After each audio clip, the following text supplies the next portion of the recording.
Welcome back to the quiet apothecary. Take a slow breath,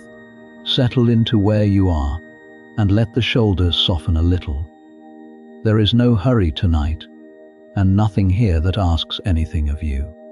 Tonight we follow a single strange figure through a single long day, a figure in a dark robe and a long beaked mask, the plague doctor of old, and we will walk with him gently, from the hour before the dawn bells until the late and weary close of the night. And you need carry none of it, because it is only a story told softly by candlelight to help you rest. Let me say that again, plainly and kindly, before we begin, because it matters more than anything else I will say tonight. This is only a story. The man we are about to follow lived, if he lived at all,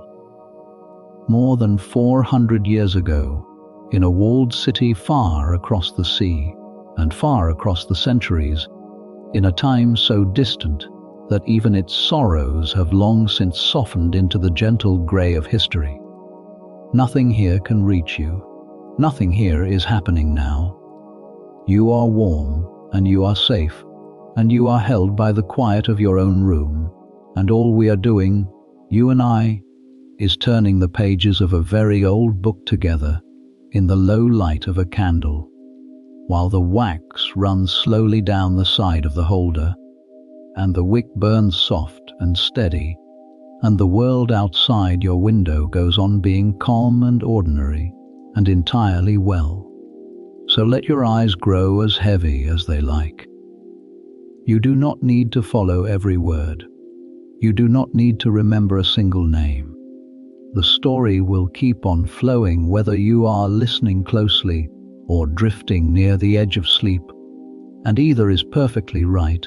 and either is exactly what tonight is for. Imagine, for a moment, that you wake there. Imagine, for a moment, that you are not the listener in a comfortable bed at the close of a long modern day, but rather an elder physician in a narrow upper room above a quiet street, in a great walled city, in the autumn of the year 1656, in the long, slow season of a great outbreak. The shutters are closed.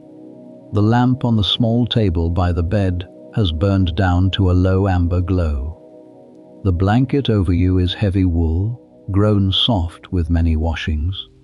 and the pillow beneath your head is stuffed with dried lavender and dried rose, so that even in sleep the air you breathe carries the faint sweet scent of a summer garden long since gone to seed. Somewhere far below, in the dark of the sleeping city, a single dog barks once and then falls silent, and the great quiet settles back down over the rooftops like a hand laid gently upon a brow. You are old now in this borrowed life. Your hair has gone the color of ash and bone. Your hands, which once were quick and sure, have grown slow and careful with the years, and they ache a little in the cool of the morning, the way old hands do. You have practiced the healer's art in this city for the better part of 40 years, and you have seen, in all that long time, 3 great visitations of the sickness, and this is the third, and it is the worst, and you are the only physician left within these walls who has not fled to the clean air of the countryside. And you are very tired, and you are afraid, in the quiet, honest way that brave people are afraid, and you have agreed,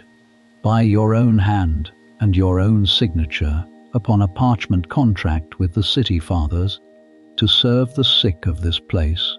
until the sickness has passed, or until it has taken you, whichever should come first. We will not dwell on the dark of that. I promise you we will not. The sickness in this story stays always at a gentle distance, behind closed shutters and painted doors, spoken of softly and never shown, the way an old man speaks of sorrows long past, with more tenderness than fear. What we are here for tonight is not the sorrow. What we are here for tonight is the strange and careful and oddly gentle daily life of this one quiet figure. The dressing and the herbs and the slow rounds through the empty streets, the small mercies and the useless cures, the loneliness inside the mask, and the warm fire waiting at the end of the day. We are here for the long, slow texture of his hours, and there is, even in so heavy a calling, a great deal of quiet beauty in it, if you walk through it slowly enough, and slowly is the only way we ever walk here. Let us begin, then, with the hour before the bells. It is very early. It is so early that the word morning hardly fits it yet, for the sky beyond the closed shutters is not yet grey, but only a deep soft blue going slowly thin at its lowest edge, the colour the sky takes in the last hour before a dawn that has not quite made up its mind to come. In the ordinary days, before the sickness, the city would already be stirring at this hour, for cities of that age woke early and worked long, and the bakers would be at their ovens, and the water carriers at the wells, and the carters loading their wagons in the cool blue dark. But these are not ordinary days, and the city is very quiet now, quieter than you have ever known it in all your 40 years, so quiet that you can hear, lying there beneath your heavy wool blanket, the small sounds that the loud living of the city would once have swallowed whole. You can hear the soft tick of the cooling embers in the little iron brazier across the room. You can hear the faint settling creak of the old timbers of the house as the cold of the night gives slowly over to the cold of the morning. You can hear, very far off, a single church bell toll once, slow and round and low, not the great chorus of the dawn bells that will come later, but a single solemn stroke from some distant tower, and then the silence folds back over it, soft and complete. You lie still for a while in the warm dark, and you do not hurry. There is a thing that old people learn in time that the young have not yet had the years to learn, which is that the first slow minutes of waking are not to be wasted on hurry. You lie still, and you breathe, and you let the day come to you rather than rushing out to seize it. And this is wisdom, and you may take it, if you like, as a small gift from this old borrowed self of yours to your own true self lying warm in your own true bed tonight. There is no hurry. The day will come whether you reach for it or not. Let it come slowly. Let it come soft. After a while you sit up. The room is cold above the warmth of the blankets, and you feel the chill of it on your shoulders and your arms, and you reach for the woolen shawl that hangs over the post of the bed and draw it round you. The floor beneath your bare feet is cold stone, smoothed by years of pacing, and you sit a moment on the edge of the bed with your feet flat upon it, feeling the cold rise gently up through your soles, letting your old back unbend by slow degrees, the way an old door eases open rather than swings. The room around you is small and plain and orderly, the room of a man who has lived alone a long while and learned to keep his few things in their few places. There is the narrow bed. There is the small table by it, with the low lamp and a cup of water, and a worn leather book of remedies, its pages soft as cloth from 40 years of turning. There is the little iron brazier in the corner, its embers banked low for the night. There is a single carved wooden chair, and a clothes chest at the foot of the bed, and a row of pegs along the wall by the door, and upon those pegs hangs the great dark shape of the costume you must put on before you go down into the streets. the long waxed robe and the broad hat and the strange beaked mask, all of it hanging there in the blue dark, like a tall, quiet figure standing patient against the wall, waiting to be filled. But that comes later. There is no hurry. First there is the small, slow ritual of the early morning, and you move through it now, the way you have moved through it 10,000 times before, with the easy, unthinking grace of long habit. You rise, and you cross to the little brazier, and you stir its banked embers with a slender iron rod until a soft orange glow wakes again among the grey ash, and you feed it 3 small splits of dry beech wood from the basket beside it, and you blow gently upon the embers, and the small flame catches and rises, and the room grows, by slow degrees, a little less cold. You hang a small iron pot of water over the new flame on its hook. You stand a moment with your old hands held out to the warmth, palms open, feeling the ache in the knuckles ease by small soft measures as the heat works into them. And there is great comfort in this, the simple animal comfort of an old body warming itself at a small fire in the cold blue dark. And it is the same comfort, exactly the same, that you might take tonight from the warmth of your own blankets,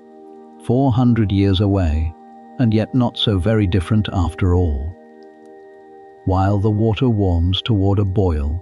you go to the small basin on its stand by the window, and you wash. The water is cold from the night, and you wash your face and your old hands, and the back of your neck. Slowly, carefully,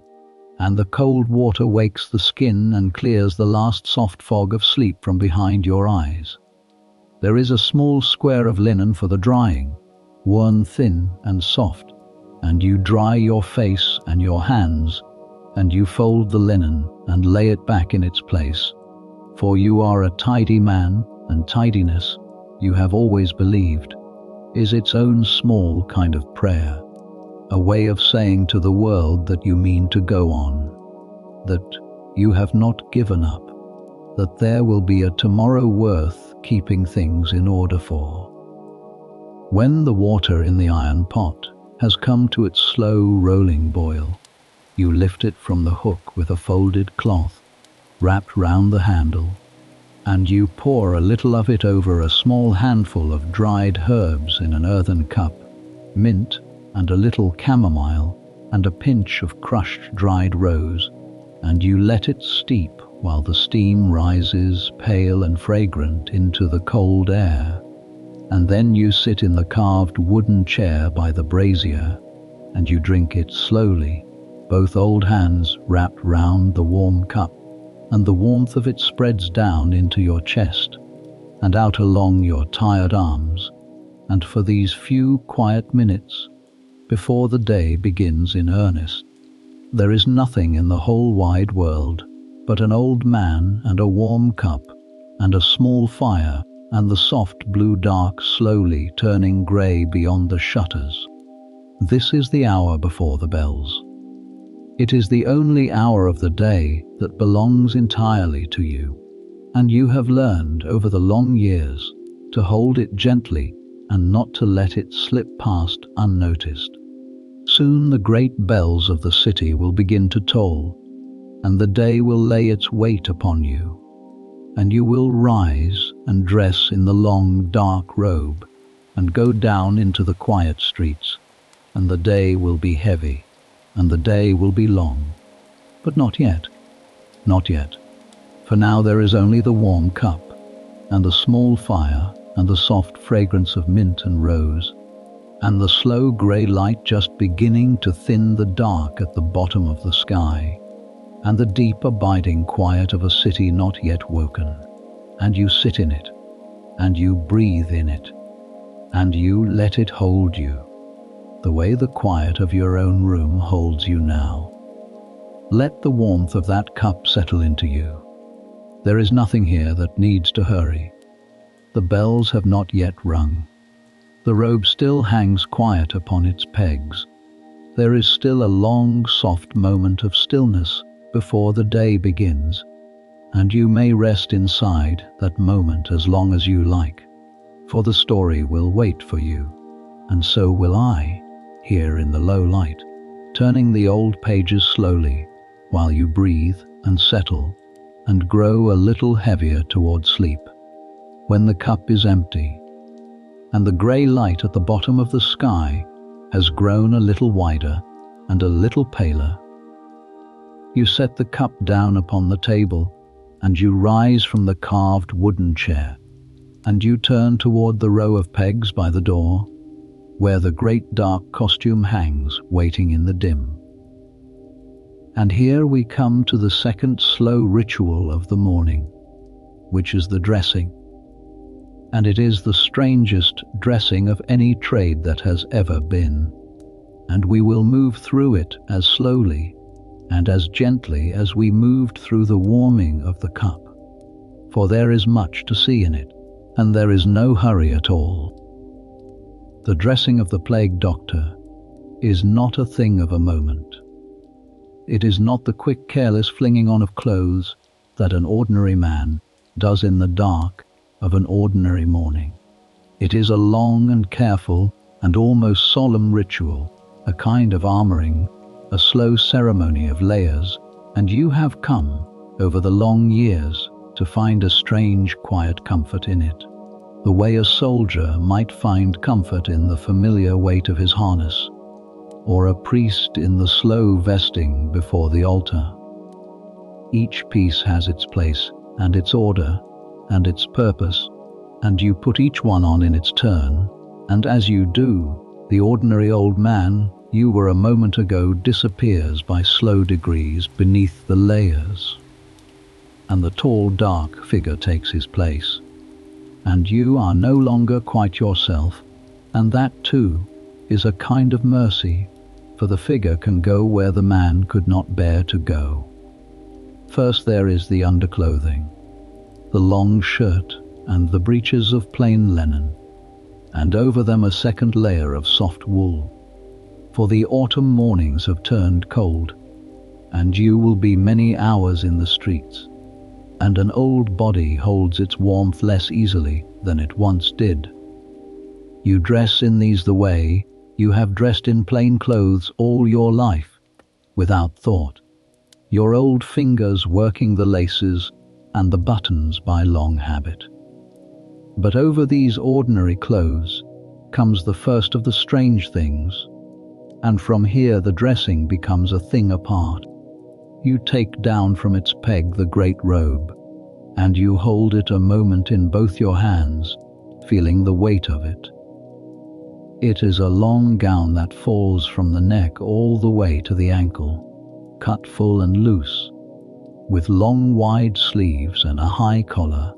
and it is made of leather, of fine goat leather it is said, though yours is grown old and worn now, and the whole of it, every inch of it, has been treated with wax, rubbed and rubbed again with a hard cake of beeswax and tallow until the surface of it is smooth and shining and slick to the touch, so that nothing can cling to it, neither the damp of the air nor the dust of the streets nor the small living things that you do not fully understand but have learned over the years to keep at a distance. The robe is heavy in your hands, heavier than cloth, and it has a smell to it,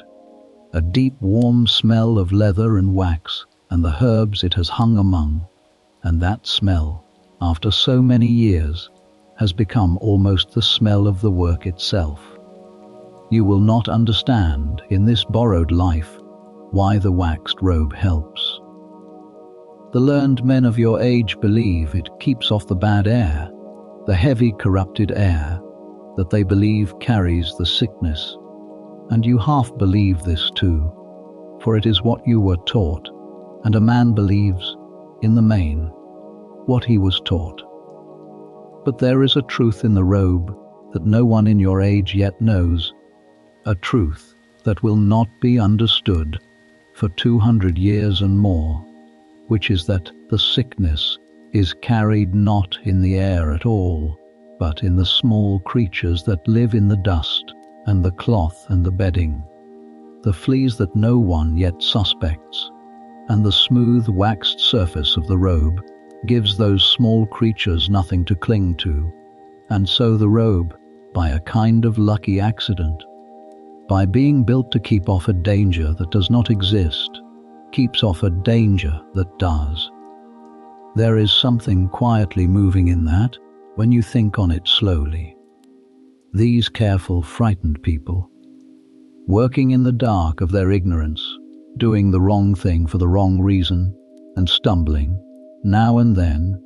by grace or by luck, onto a small piece of the right. We will come back to that, gently, more than once tonight, for it is the heart of the whole matter, and it is kinder than it first appears. You lift the great robe over your head, and you let it settle down over your shoulders, heavy and cool, and it falls all the way to your ankles in long smooth folds, and you do up the long row of buttons at the front, slowly, one by one, from the throat to the hem, your old fingers finding each one in its turn, and the weight of it settles onto your shoulders, and you feel yourself grow, beneath it, a little taller and a little stranger and a little less afraid. Then there are the boots, tall boots of the same waxed leather, that come up over the calf and tuck beneath the hem of the robe, so that no inch of you, from the neck down, is left uncovered. You sit upon the edge of the bed to draw them on, for you are old, and the drawing on of tall boots is no longer the easy thing it was, and you take your time with it, working each foot down into the smooth, cool leather, and lacing them, and standing again, and feeling the firm, familiar weight of them upon your feet, the weight that will carry you many miles through the quiet streets before the day is done. Then the gloves, long gloves of soft waxed leather that reach up past the wrist and tuck beneath the wide sleeves of the robe, so that the join is covered and no gap is left.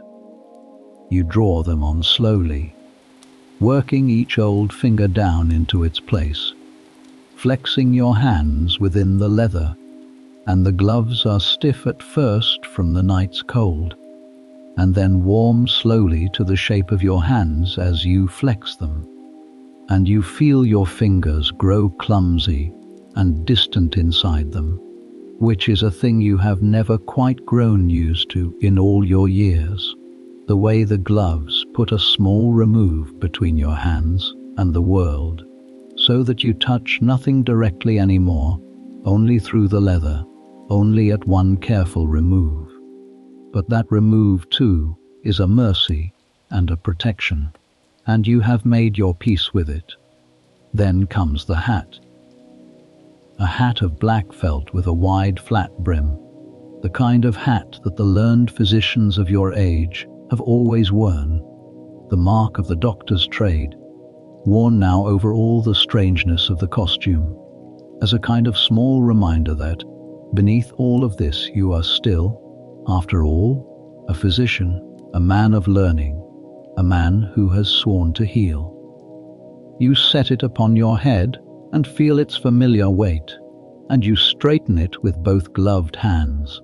and for a moment, hatted and robed, but not yet masked, you are a strange half-thing, a doctor from the chest up and a tall, dark figure from the chest down. And then there is the mask.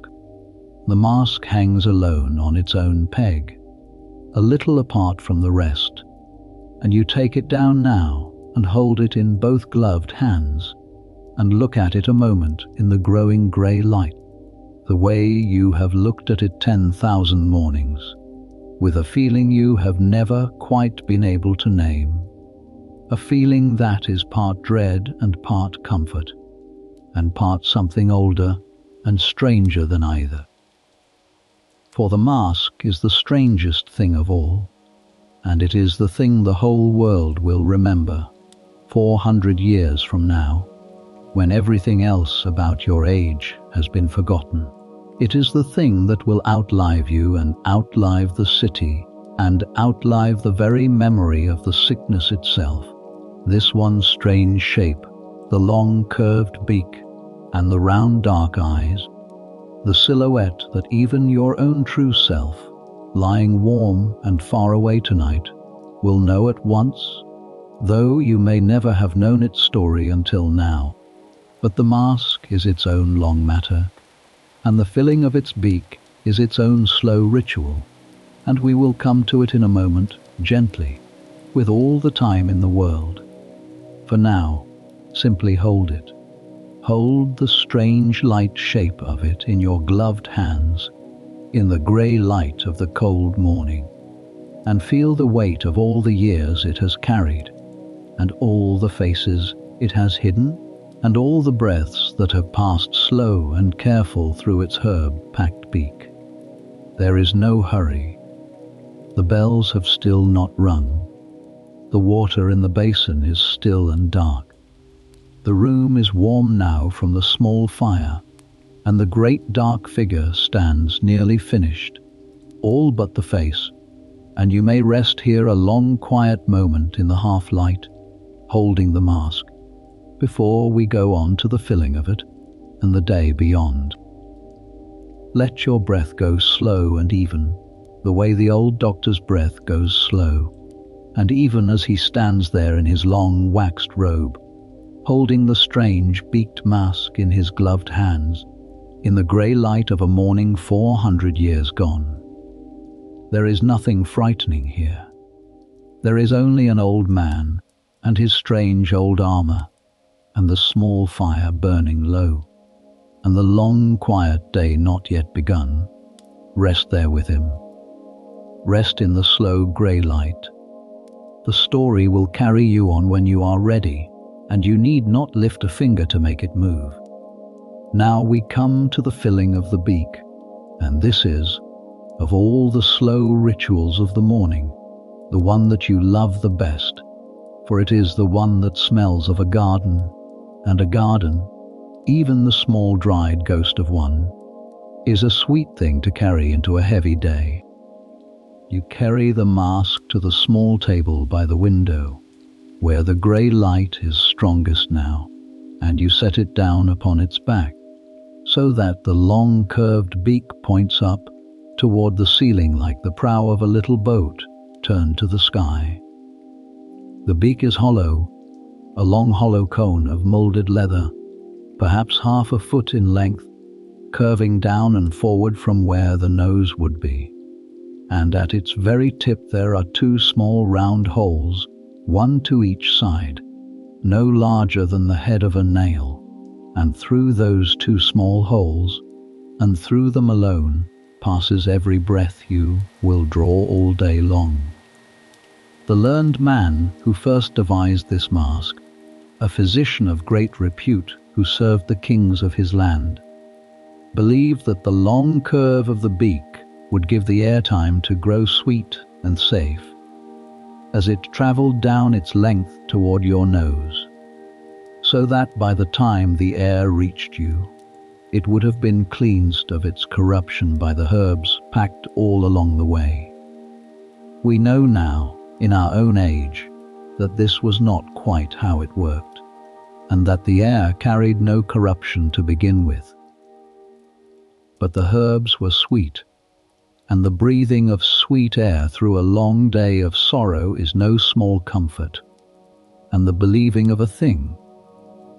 the trusting that one is protected, is itself a kind of medicine, a medicine for the spirit, and the spirit, you have always known, has much to do with whether a body lives or dies.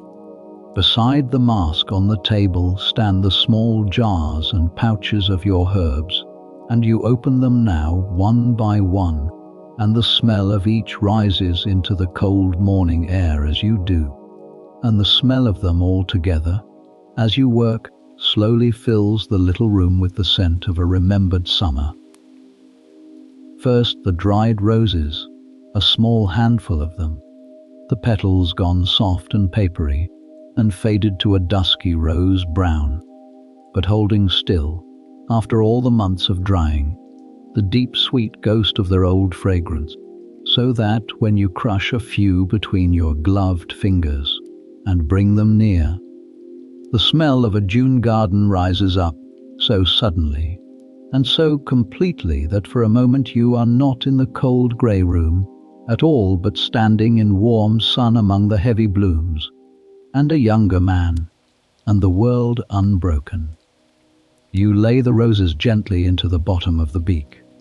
Then the dried carnations, with their sharper, spicier, almost clove-like scent, the smell of an old kitchen at a feast day, and you lay a small handful of those in over the roses. Then the lavender, the long grey, purple spikes of it gone brittle and dry, smelling of clean linen and quiet rest, and the long warm afternoons of late summer, and you crumble a generous handful of the small dry buds in over the carnations, and the smell of it is so deep and so restful that you breathe it in once on purpose, slow and full,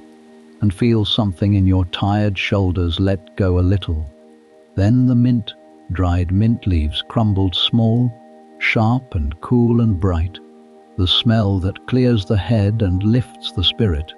and you lay that in too. Then a few whole cloves, dark and hard and oily, that you crush a little between your fingers to wake their scent, that warm brown spicy smell, that is the smell of warmth itself, of mulled wine and winter feasts, and the safe glow of a kitchen against the cold. And a few dried juniper berries, blue, black and resinous, smelling of pine woods and clean cold air, and a small pinch of camphor, white and sharp and strange, that stings a little at the back of the nose, and, last of all, a small dark crumb of myrrh and a small dark crumb of storax, the old precious resins that have been burned in temples and sick rooms since the very oldest days of the world, smelling of incense and of something ancient and solemn and far away. And in among all of these, in the very heart of the beak, you place a small portion of the theriac, that old and famous remedy, that strange, thick, dark paste compounded of more herbs than any one man can name. Dozens upon dozens of them, ground and mixed and aged for years, and held by the physicians of your age to be a sovereign cure and protection against every poison and every plague. You do not, in your honest heart, fully believe in the theriac anymore, for you have watched it fail too many times to keep your young faith in it. But it does no harm, and it smells of the deep mingled sweetness of 100 herbs, and the people expect it, and there is a comfort in it for them, in knowing that the doctor carries the great famous remedy, and so you carry it, and you place a small portion of it in the heart of the beak, where its scent can mingle with all the rest. And sometimes, on the worst days, when the air of the streets grows too heavy with the smells of sorrow, you tuck a small sponge soaked in vinegar in among the herbs, for the sharp, clean bite of vinegar cuts through everything, and clears the head, and gives the labouring lungs something bracing to draw upon. But this morning the vinegar sponge can wait. This morning the garden of dried flowers is enough. When the beak is full, packed gently but firm, you hold the mask up before your face and breathe in once through it, slow and careful, drawing the air down the whole long curve of the beak. And the breath comes to you sweetened and softened and made strange, the rose and the lavender and the clove and the mint all mingled into one deep complicated fragrance, the smell of a summer garden remembered in the dead of an autumn morning. And it is, despite everything, a beautiful thing to breathe, and you stand a moment simply breathing it, in and out, slow and full, in the grey light by the window. There is a thing worth pausing on here, gently, before we go on, and it is this. All of this care, all of this elaborate, slow ritual of herbs and resins and ancient remedies,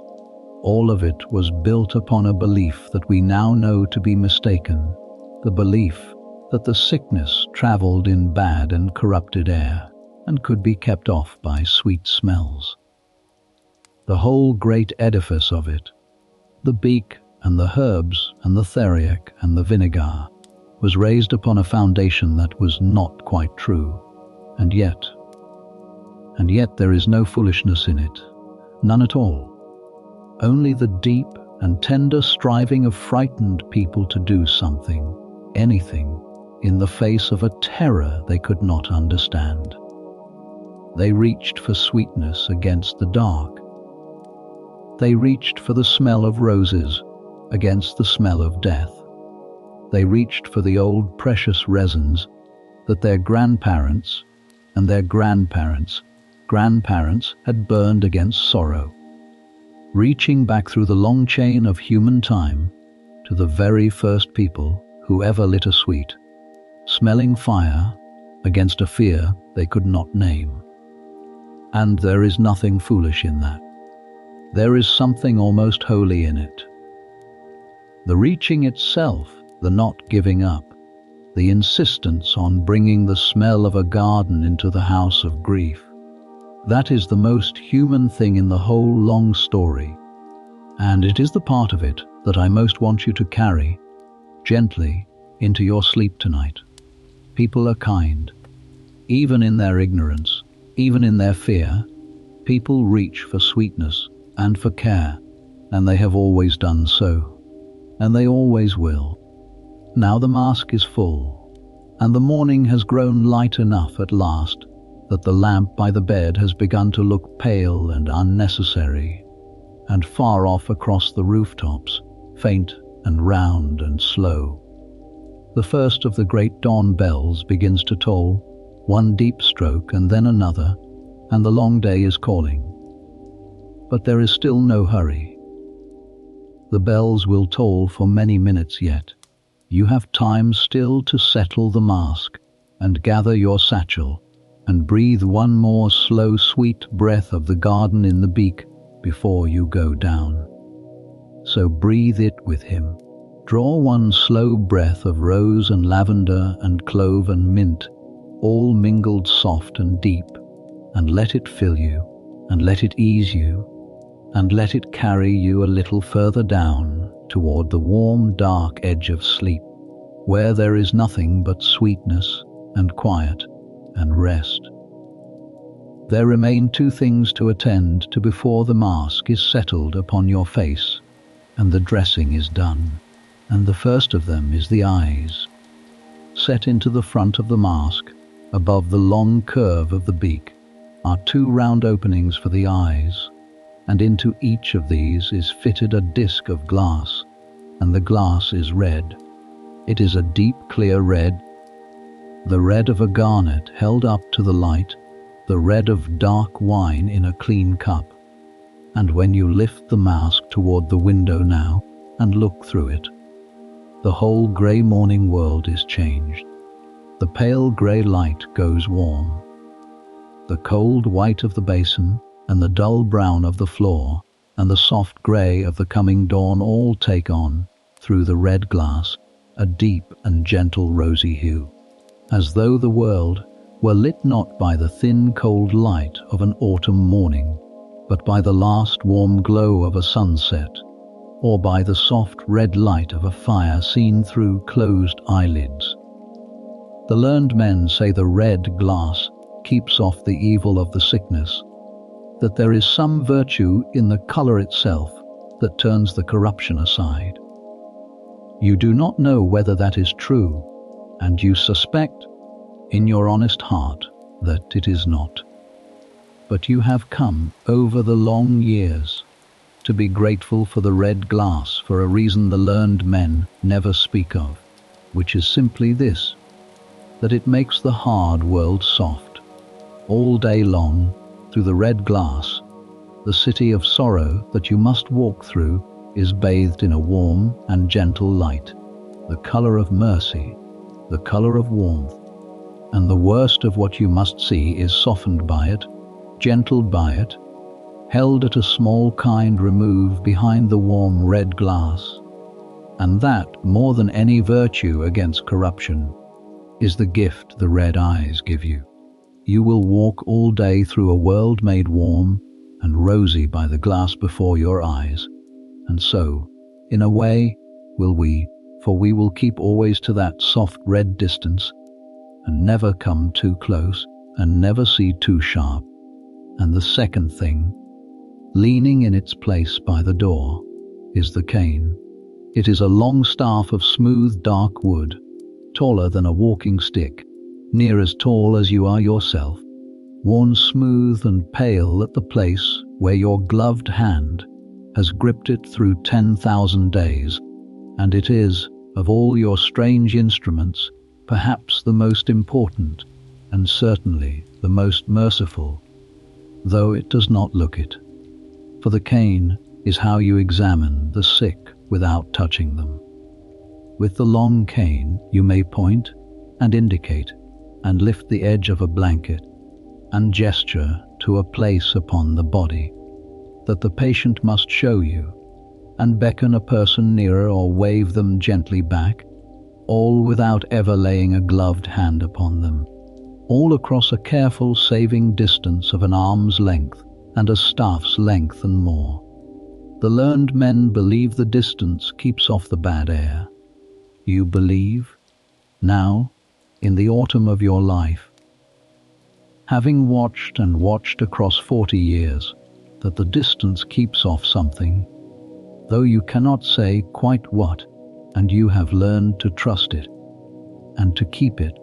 even when every kind impulse of your old heart wishes to cross it, wishes to lay a bare warm hand upon a frightened brow, wishes to gather a weeping child into your arms. The cane holds you back from all of that. The cane keeps the distance. And the distance, cruel as it feels, is part of how you have lived to be old in a trade that has buried so many younger men. You take up the cane in your gloved right hand, and you feel its familiar smooth weight, and the worn place where your grip has always fallen, and you lean upon it a moment, and it takes a little of the weight from your old knees, and you are grateful for that too, for it is a long day's walking that lies ahead. And now, at last, the mask. You lift it in both gloved hands, the herbs sweet within the beak, the red glass warm before the eyes, and you raise it slowly to your face, and you settle it down, the way you have settled it 10,000 mornings, and you draw the long leather straps round behind your head and buckle them snug, and the mask presses gently and familiarly against your face, and the whole grey world goes warm and rosy and soft through the red glass, and every breath you draw comes sweetened and slow through the long herb-packed beak, and the sounds of the morning grow muffled and far off behind the leather, and you are, all at once, no longer the tired old man who woke in the cold bed an hour ago. You are the figure now. You are the tall dark shape in the long waxed robe, and the broad black hat, and the beaked mask with its warm red eyes, the figure that the whole world will remember when all the rest is dust. And the man inside is hidden now, safe inside the figure, and the figure can go down into the streets. And the figure is not afraid, or if it is, the fear is far away now, on the other side of the leather, where it cannot reach the slow sweet breath, or the warm red sight, or the steady gloved hands. You stand a moment at the door, fully dressed, fully armored, the cane in your hand and the satchel of remedies over your shoulder, and you breathe slow and sweet through the long beak, and you steady yourself for the day. And here is a thing I want to tell you gently, before the figure opens the door and goes down. The figure is going to walk all day through a city of sorrow, and it is going to do a great deal of good that it does not know it is doing, and a great deal of harm that it believes is good, and it is going to fail again and again to save people that no power on earth in that age could have saved. And it is going to carry all of that, hour upon hour, behind the warm red glass, with great patience and great gentleness, and a great and lonely courage. And not one of us, not you, not I, not any soul alive today, with all our knowledge, has any right to look back at that tall, dark figure with anything but tenderness. He did what could be done with what was known in the dark, and he did it kindly, and he did it long, and he is, in his strange beaked mask, one of the quiet heroes of the long human story. And we will walk beside him today with respect, and with gentleness, and without 1 ounce of fear. So let us go down with him. Let us follow the tall dark figure as he lays his gloved hand upon the latch of the door and lifts it and steps out, slow and steady, his cane tapping soft upon the stone, into the cool grey light of the waking city and the long quiet rounds of the day. But not in a rush, never in a rush. The figure moves slowly, and so do we, and so may you, sinking a little deeper now into the warmth of where you lie, as the door swings gently open and the soft grey light of the morning street spills in, warm and rosy through the red glass, and the long day begins. There is nothing here to startle you. There is only the slow tap of the cane, and the sweet breath through the beak, and the warm red light, and the patient figure stepping out into the quiet. Rest and follow, and let it carry you on. The street outside your door is narrow and old and very quiet, and you stand a moment upon the worn stone step,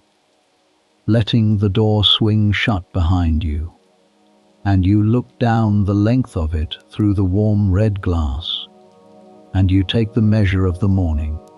The houses lean close together here, tall and narrow, their upper stories jutting out over the street,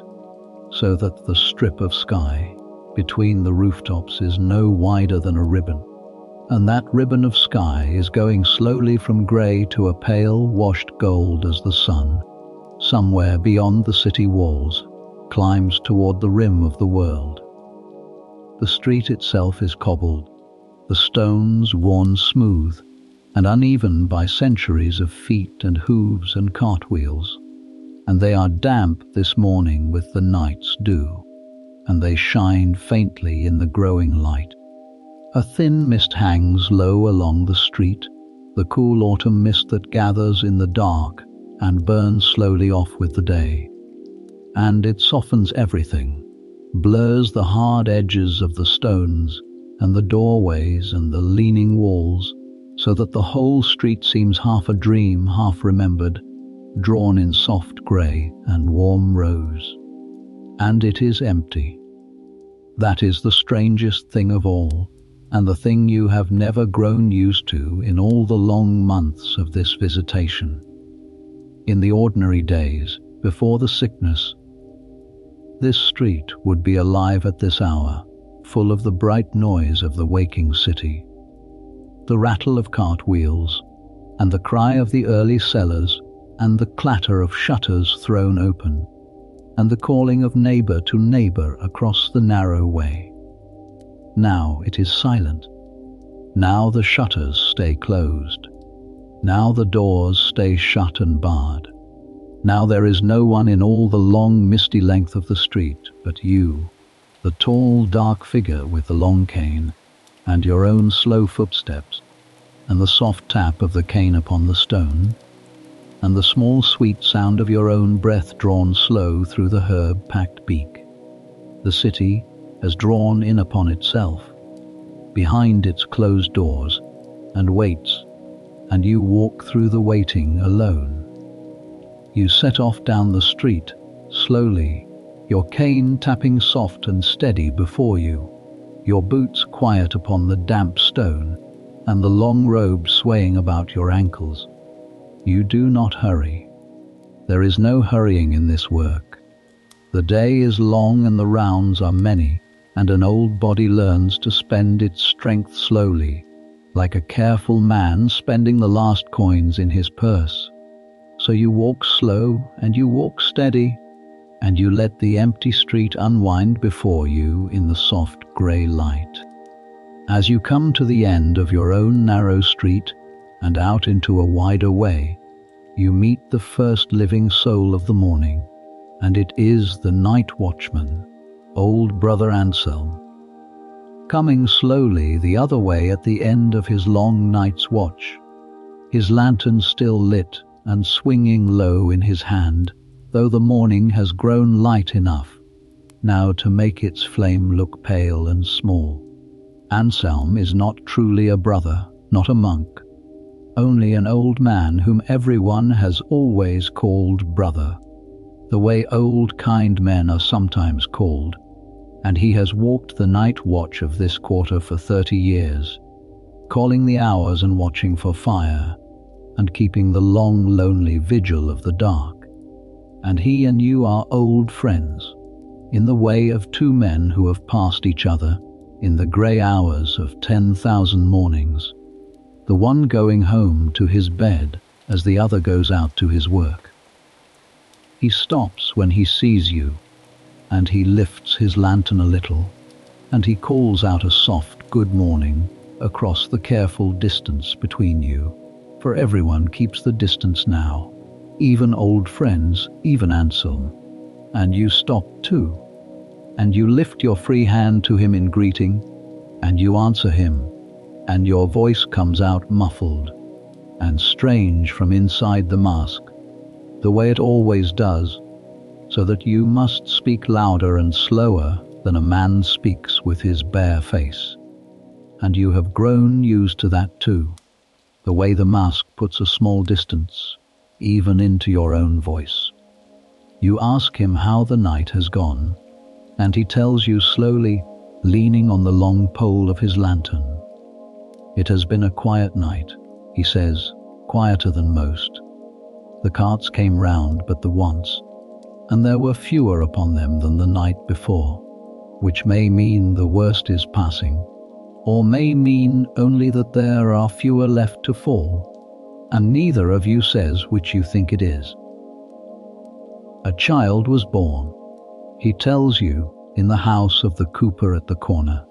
near the 3rd hour after midnight, and the cry of it came down to him in the dark street,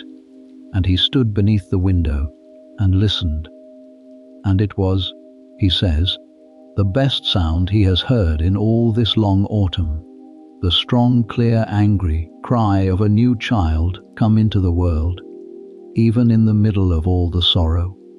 And the two of you stand a moment in the soft, grey morning, and are glad of it together, the new cry in the old dark, the small stubborn fact of life going on. This is a thing worth holding gently as we walk on. Even here, even in the heart of the worst of it, life keeps coming. Children keep being born. The sun keeps climbing the pale gold sky. The mist keeps burning slowly off the cobbles. The watchman keeps his vigil, and the doctor keeps his rounds, and the great patient round of the days keeps turning, and the sorrow, terrible as it is never the whole of it, is never even the most of it, for all around the sorrow and beneath it and through it, the ordinary stubborn business of living goes quietly on. That is true tonight as well, in your own age, in your own city, wherever you are lying as you listen. All round you, in the dark, the ordinary good business of living goes on. People sleep, and breathe and turn and dream. Children are born. The watch is kept. The morning is coming slow and sure, as it always comes. You are part of that great quiet turning, and it holds you even now, even as your eyes grow heavy and the words begin to blur. You and Anselm part with soft words, he to his bed and his rest at last after the long night, you to your rounds, and you watch him go a little way down the misty street, the pale flame of his lantern swinging, his old shoulders bent, and then you turn and go on your own way, and the soft tap of your cane is the only sound again in all the quiet morning. Now the bells have begun in earnest, the great dawn chorus of them, from this tower, and that across the city, deep and round and overlapping, calling the few faithful who still dare to gather to the early prayers, calling the morning, calling the day. You walk on through the slow swelling sound of them, and the sound is beautiful, even now, especially now, the great bronze voices rolling out over the rooftops, and the closed doors and the empty streets, an old sound, a sound your grandparents heard, and their grandparents before them,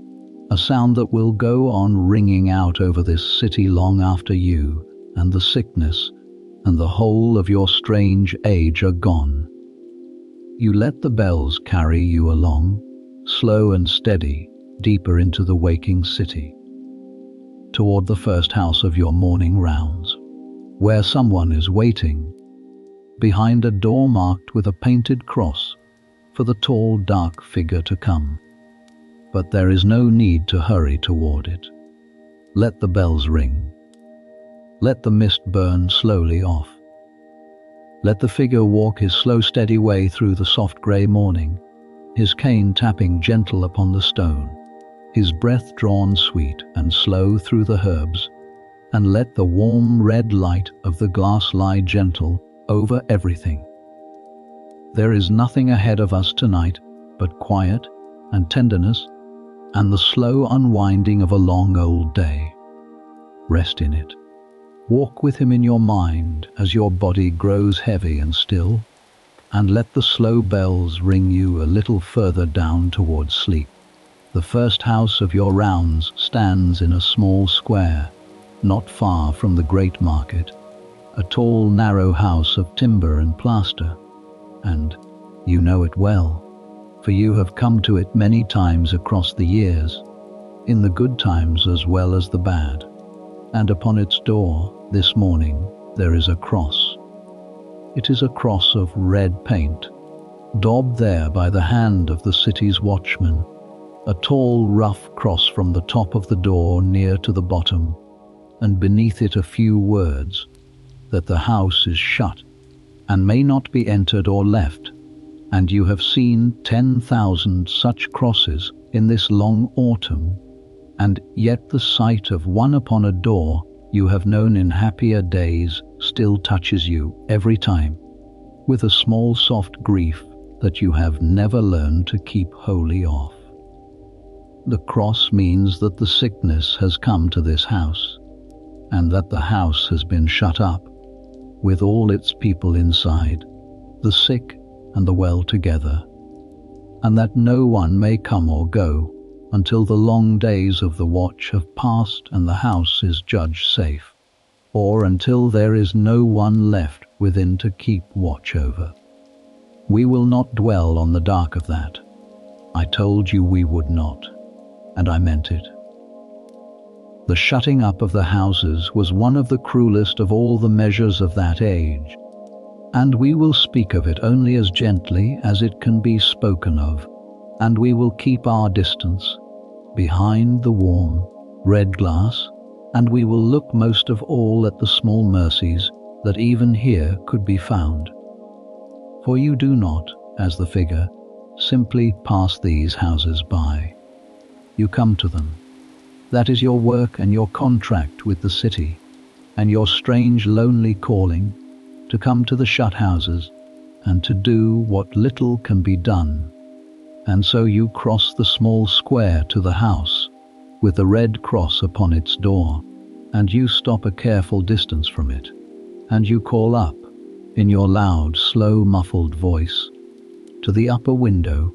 where a shutter stands half open, and you ask how it goes within. After a moment, a face appears at the window, the face of a young woman, the daughter of the house, pale and tired but calm, and she looks down at you, the tall dark figure in the square below, and there is no fear in her face at the sight of you, for she knows you, has known you since she was a small child, and knows that beneath the strange beak and the red eyes is the old doctor who set her brother's broken arm one summer long ago, and who brought her own mother safe through a hard birth, and who has sat by the beds of half the people she loves. To her you are not a figure of terror. To her you are the one soul in all the world who still comes to their door, who still climbs the slow steps of the square each morning to stand below their window and ask how it goes when all the rest of the world has shut its doors against them. To her you are mercy in a strange shape, and she is glad this morning to see you. She tells you how it goes within. Her father is no better, but no worse, and has slept a little in the night, which is something. Her small brother's fever has broken in the dark hours, and he woke at dawn asking for water, and then for bread, and the asking for bread, you both know, is the best of all signs, the body remembering that it means to live. She herself is well, and her mother is well, and they have kept to the rules of the watch, and they have water still, and a little food, and the long hours pass, she says, more slowly than she had ever known hours could pass, but they pass. And here is one of the small mercies of the morning, and it is this: you cannot enter the house. You cannot lay a hand upon the sick father or the recovering child, but you can stand in the square below, across the saving distance, and you can listen, slowly and carefully, to everything the young woman tells you, and you can ask the careful questions of your art, and from her answers, from the color she describes, and the breathing she describes, and the sleeping, and the waking, and the asking for bread, you can build in your mind a picture of how it goes within, and you can give counsel, slow and clear, called up to the window. You tell her how to cool the father's brow, and what to give him to drink, and how to know if the night turns worse and the watchman must be called. You tell her that the breaking of the child's fever and the asking for bread are good signs, true good signs, and that she should let him eat a little and often and rest much. And you say it slowly, and you say it clearly, so that she will hold to it through the long day. And you watch the small relief come into her tired face as she hears, from the doctor's own mouth, that there is hope. That is the work. That is, in truth, the most of the work, and it is a strange kind of work, this healing across a distance, this medicine of the called word and the listening ear. And it is a great deal less than you wish you could do, and a great deal more than nothing. You cannot cross the distance, but the word can cross it. The counsel can cross it.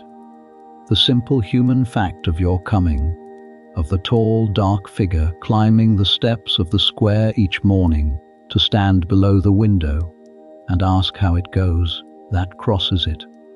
And it matters. More than any remedy in your satchel, it matters that they are not forgotten,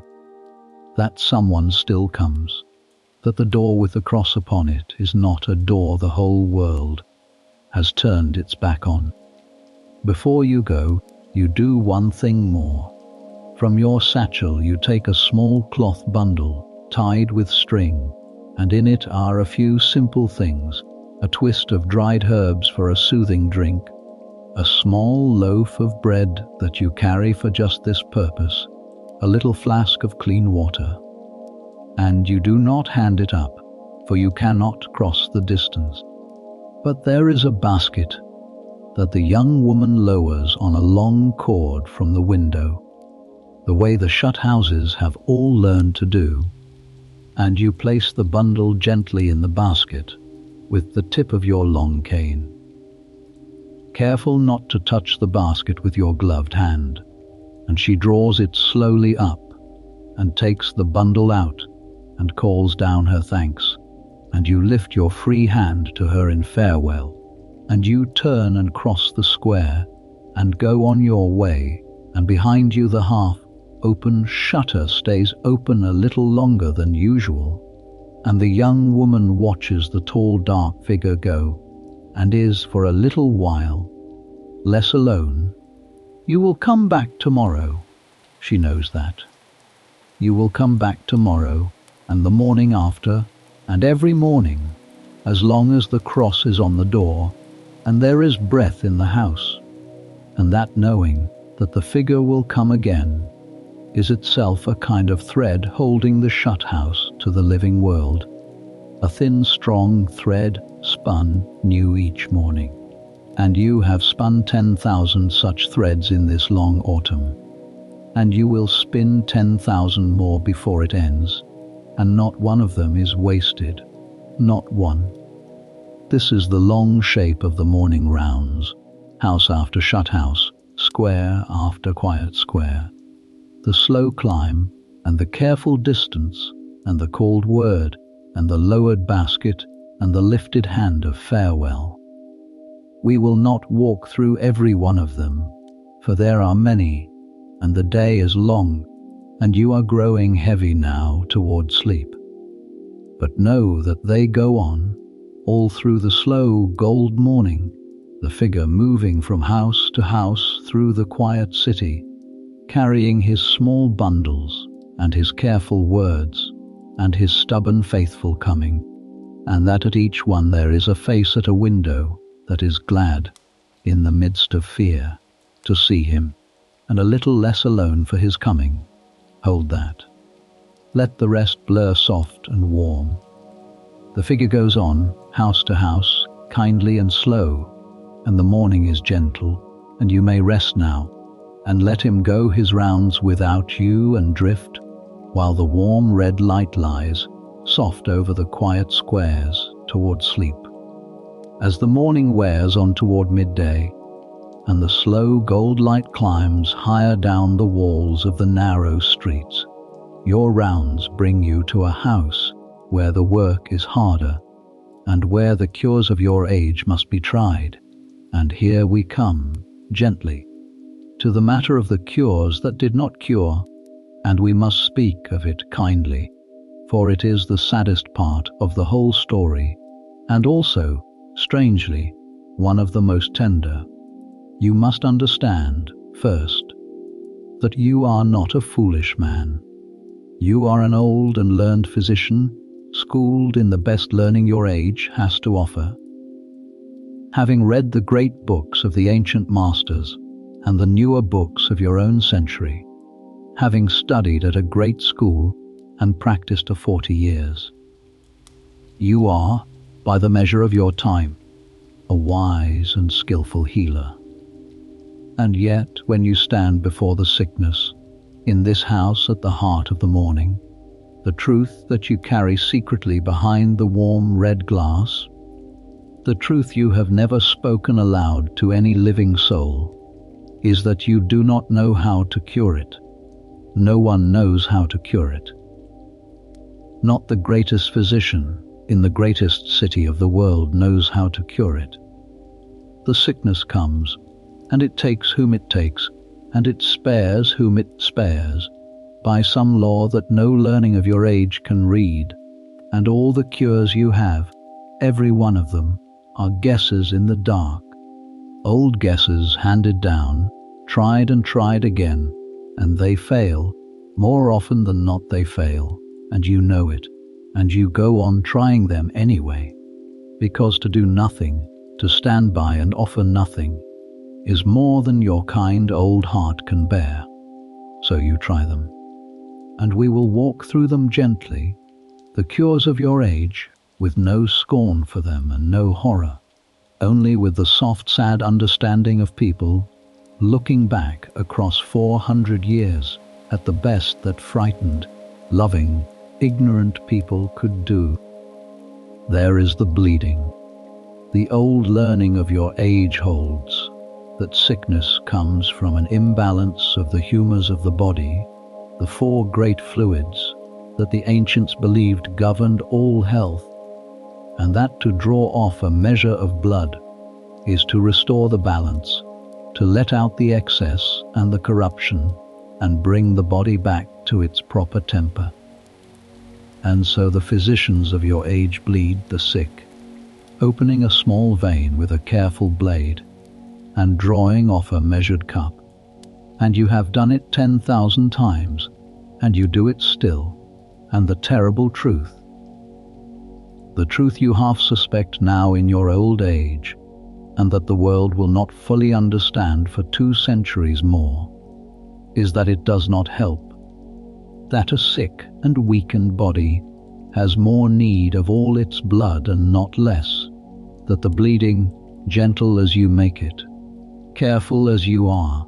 takes from the patient a little of the very strength they need to fight. We know that now. You do not for certain, though something in you has begun, across the long years, to doubt, and yet it is not cruelty. It is the opposite of cruelty. It is the loving application of the best wisdom of the age, done gently, done with great care, in the deep belief that it will help, and there is no shame in it, only the long, sad shape of human knowledge slowly learning its way out of the dark. And there is the theriac, the great famous remedy in the heart of your beak, and in a small jar in your satchel, the thick dark paste of 100 herbs aged for years, given as a cure and a protection, swallowed by the sick in the deep hope that this ancient and precious medicine that has been trusted for more than 1,000 years will turn the sickness aside. And it does not, or if it does some small good, by some virtue of one or another of its 100 herbs, it is too small to see. But it is sweet, and it is precious, and the giving of it is a giving of care, of the best and most costly thing the doctor has, and the taking of it is the taking of hope. And hope, you have always believed, is not nothing, is never nothing, is sometimes the whole of what keeps a flickering life, a light, through a hard night. And there are the posies, the small bunches of sweet herbs and flowers that the people carry, and hold to their faces, and hang at their doors against the bad air. The same belief that fills your beak with roses, and they do no good against the sickness, none at all. But oh, the sweetness of them, the small brave brightness of them, the carrying of flowers against the dark, and who could find fault with that? Who could call that foolish? The holding of a posy of sweet herbs to the face against a fear too great to name. It is the same reaching for sweetness that we spoke of before, and it is the most human thing in the world, and it breaks the heart a little, in the gentlest way, to think of it. All those frightened, loving people across all those long centuries, holding their little bunches of flowers up against the dark. And there is the lancing,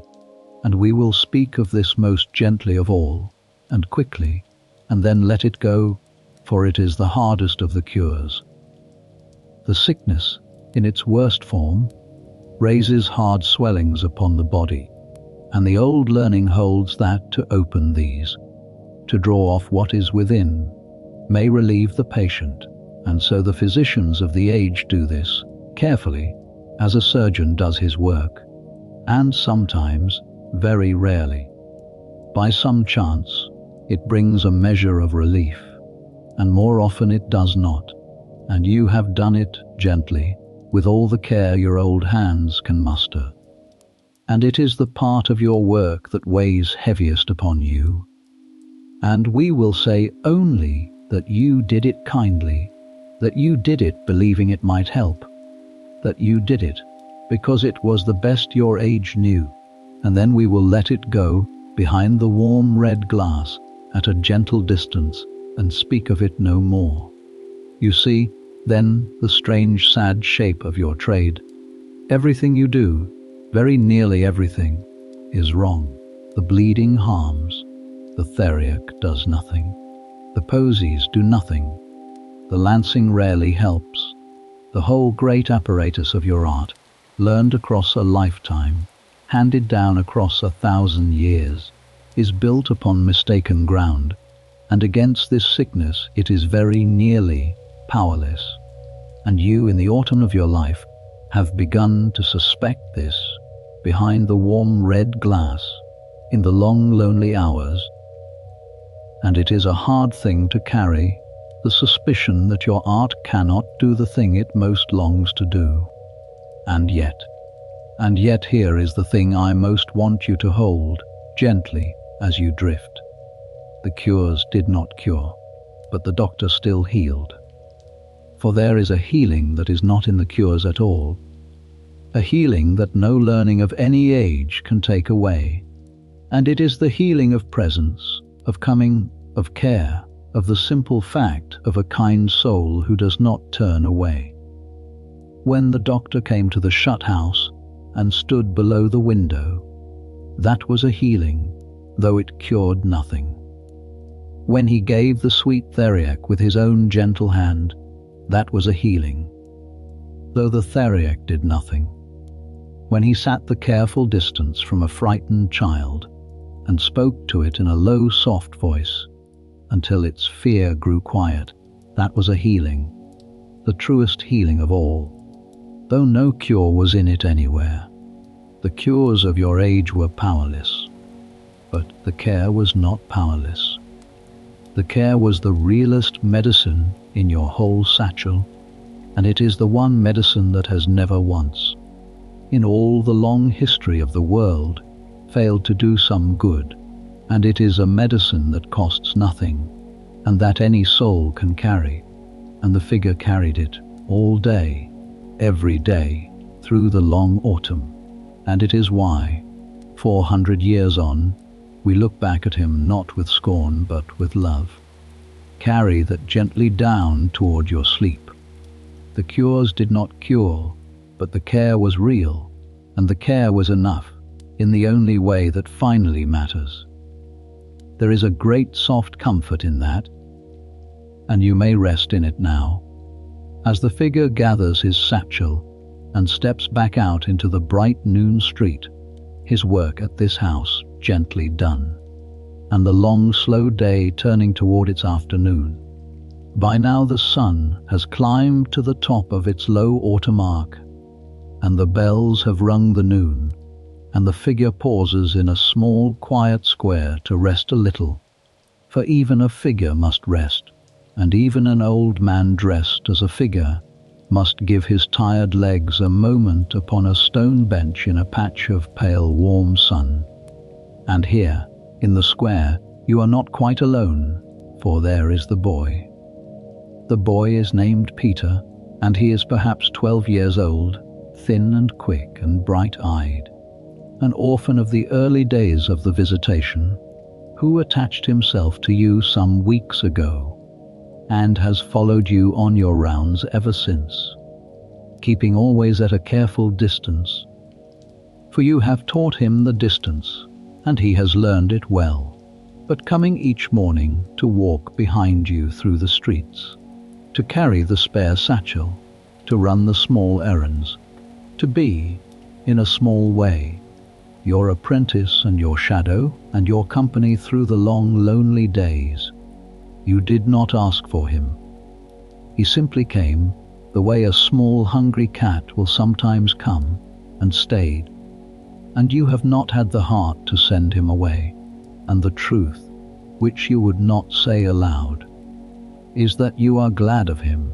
glad past saying, for the long rounds are a lonely walk, and the boy's quick chatter, and his bright questions, and his small fierce wish to be useful are, you have come to feel, a medicine of their own, given freely, asking nothing. The boy sits a careful distance from you, on the far end of the stone bench, in his own patch of sun, and he has brought, from somewhere, 2 small apples, and he tosses one to you across the distance. And you catch it in your gloved hand, and you both sit a while in the noon sun, and eat your apples,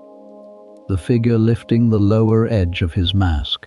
just enough to bring the apple to his mouth, the boy watching with the frank open curiosity of the young, asking, as he asks nearly every day, what it is like behind the mask, whether the world looks truly red through the glass, whether the herbs in the beak are truly as sweet as they say. And you tell him, slowly, in your muffled voice, that yes, the world looks red through the glass, a warm and gentle red, like firelight through closed eyes, and that the herbs in the beak are sweet, truly sweet, like a whole summer garden held close to the face. And the boy listens with his bright eyes wide, and asks if he might, one day, when he is grown, be a doctor too, and wear the mask, and carry the long cane, and go from house to house doing good. And something in your old chest turns over gently at that, both glad and sad at once, glad that the boy should wish to do good in the world, sad that the world he means to do it in is this one, the world of the shut houses, and the painted crosses, and the long carts in the night. And you tell him slowly that yes, if he wishes it, and works hard, and learns much, he might one day be a healer, and that it is good work, hard work but good work, the best work there is, the easing of the suffering of others, and that the world will always, always have need of those who are willing to come to the door that everyone else has shut. And the boy nods, solemn and proud, and finishes his apple, and you sit together a while longer in the noon sun, the old figure and the bright boy, in the small quiet square, and it is, despite everything, a sweet hour, and you let it stretch as long as you dare before you rise to go on. Across the square, against a wall, a small fire burns. It is one of the aromatic fires that the city keeps burning day and night, at the corners of the squares and the crossings of the streets, fires of juniper wood and rosemary and other sweet resinous things, kept lit in the belief that the sweet smoke cleanses the bad air and keeps off the sickness. You know now in your old age that the smoke does no such thing, that it cleanses nothing, that the danger it is meant to keep off does not travel in the air at all. But the fires are beautiful in their way, the small bright flames against the grey stone, and the smell of the juniper smoke drifting across the squares is a clean, sweet smell, a smell of pine woods and cold mountains, and it lifts the heart a little, and it gives the frightened people something to gather round, something warm and bright and busy in the long grey days, something that says we are doing what we can. We have not given up. And that, you have come to feel, is worth a good deal, even if the smoke itself is worth nothing. Peter likes the fires. He likes to feed them,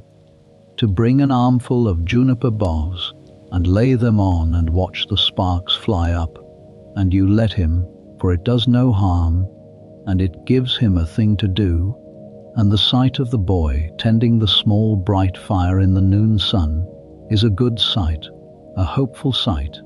and you carry it with you, as you rise at last and take up your cane and go on. The afternoon rounds are longer and slower than the mornings, for the day's tiredness has begun to gather in your old legs and your old back, and the heat of the noon, gentle as the autumn heat is, lies heavy under the waxed robe. But you go on, house to house, square to square, the boy following at his careful distance, and the work goes on. The climbing and the calling and the listening, and the lowered basket and the lifted hand. Now and then, in the long afternoon, you hear the carts. We have spoken of the carts only in passing, and we will go on speaking of them only in passing, gently at a distance, for they are the saddest sound of the city, the slow heavy rumble of the cart wheels over the cobbles in the long streets, and the slow tolling of the small bell that the cartmen ring as they go. The carts come round to gather those whom the sickness has taken, and to carry them, with what care can be managed, to their rest. And we will say no more of them than that, for it is enough. And you do not look toward them when you hear them, and neither will we. You only pause when you hear the far slow bell, and you stand a moment with your gloved hand still upon your cane, and you say,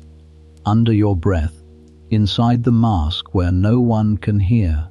a few old soft words for those the cart carries,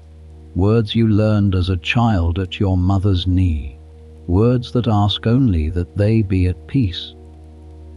And then you draw a slow, sweet breath through the herbs of the beak,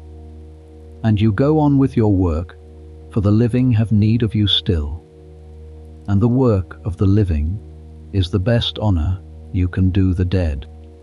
That is the rhythm of the afternoon, the slow rounds and the far carts, and the small soft prayer and the going on. And through all of it the figure moves, slow and steady and faithful, growing more tired by the hour, but never stopping, never turning aside, going on from house to house in the warm afternoon light, carrying his small mercies, keeping his careful distance, lifting his hand in farewell at door after door. And the boy follows, and the juniper fires burn, and the long day turns by slow soft degrees toward its evening. But there is no need to follow every step of it. The afternoon is long and slow, and you are growing heavy and warm.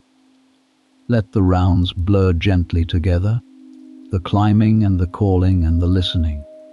All of it soft now and far away, the figure moving faithful through the golden light, the boy at his distance, the juniper smoke drifting sweet across the squares. There is nothing in any of it to startle you. There is only the slow faithful going on, the kindness repeated door after door, and you may rest in the rhythm of it and let it carry you and drift, while the long warm afternoon turns slowly toward the evening and the walk home, and the fire at the end of the day.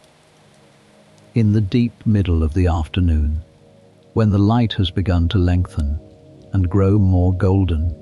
and lean a little toward the west, your rounds bring you to a house where there is a small mercy to be done, and it is the kind of mercy that has nothing to do with cures and everything to do with care. And it is the kind of hour that, looking back across all the long years, you will remember most warmly of all, when the sorrow has faded and only the tenderness remains. It is the house of a widow, an old woman who lives alone, or lived alone, until the sickness came to the houses on either side of her, and the whole row was shut up together behind the watchman's crosses. She is not sick. She has been spared so far by whatever law spares whom it spares. But she is old, and she is alone, and she is afraid, shut up in her small house with the sickness pressing close on either hand. and the fear of the old and alone is a particular fear, a quiet-wearing fear, and it is, in its way, as real an ailment as any the sickness brings, and you have learned, across the long years, that it too can be eased, though no remedy in your satchel can touch it. You come to her window, and you call up, and her old face appears, drawn and frightened, and at the sight of you, the tall dark figure in the lengthening light, something in her face eases just a little, the way a frightened child's face eases at the coming of a parent, for she knows you, of course, has known you all her long life, and the coming of the figure means she is not forgotten, that someone still climbs the steps to her window, that the world has not shut her away to be alone in her fear. And here you do a thing that is not in any book of physic, a thing that no school ever taught you, a thing you learned only across the long years of the work, which is simply this. You stay. You do not call up your few quick questions and lift your hand and go on, as the press of the day might urge. You stay a good long while, a careful distance below her window, and you talk to her. You ask her how she slept,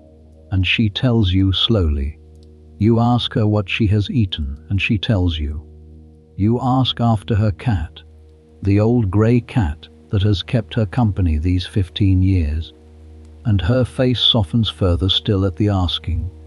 and she tells you of the cat, of how it has stayed close by her in the long shut days, of how it sleeps upon her feet at night, of how it is, she says, the best company in all the world, and you agree, gravely, that a good cat is a great comfort, the very best of company in a hard time, and the two of you talk a while of cats she has known across her long life, of a kitten she had as a girl, of a great old Tom that ruled the lane in her young womanhood, and as she talks her old voice grows lighter, and the fear loosens its grip on her, finger by finger, and for a little while, talking of cats with a tall dark figure in the golden light. She is not an old woman shut up alone with the sickness pressing close. She is simply an old woman talking with an old friend in the soft light of an afternoon, and that simple ordinary human thing, is the medicine, and it is a medicine no sickness in the world can spoil.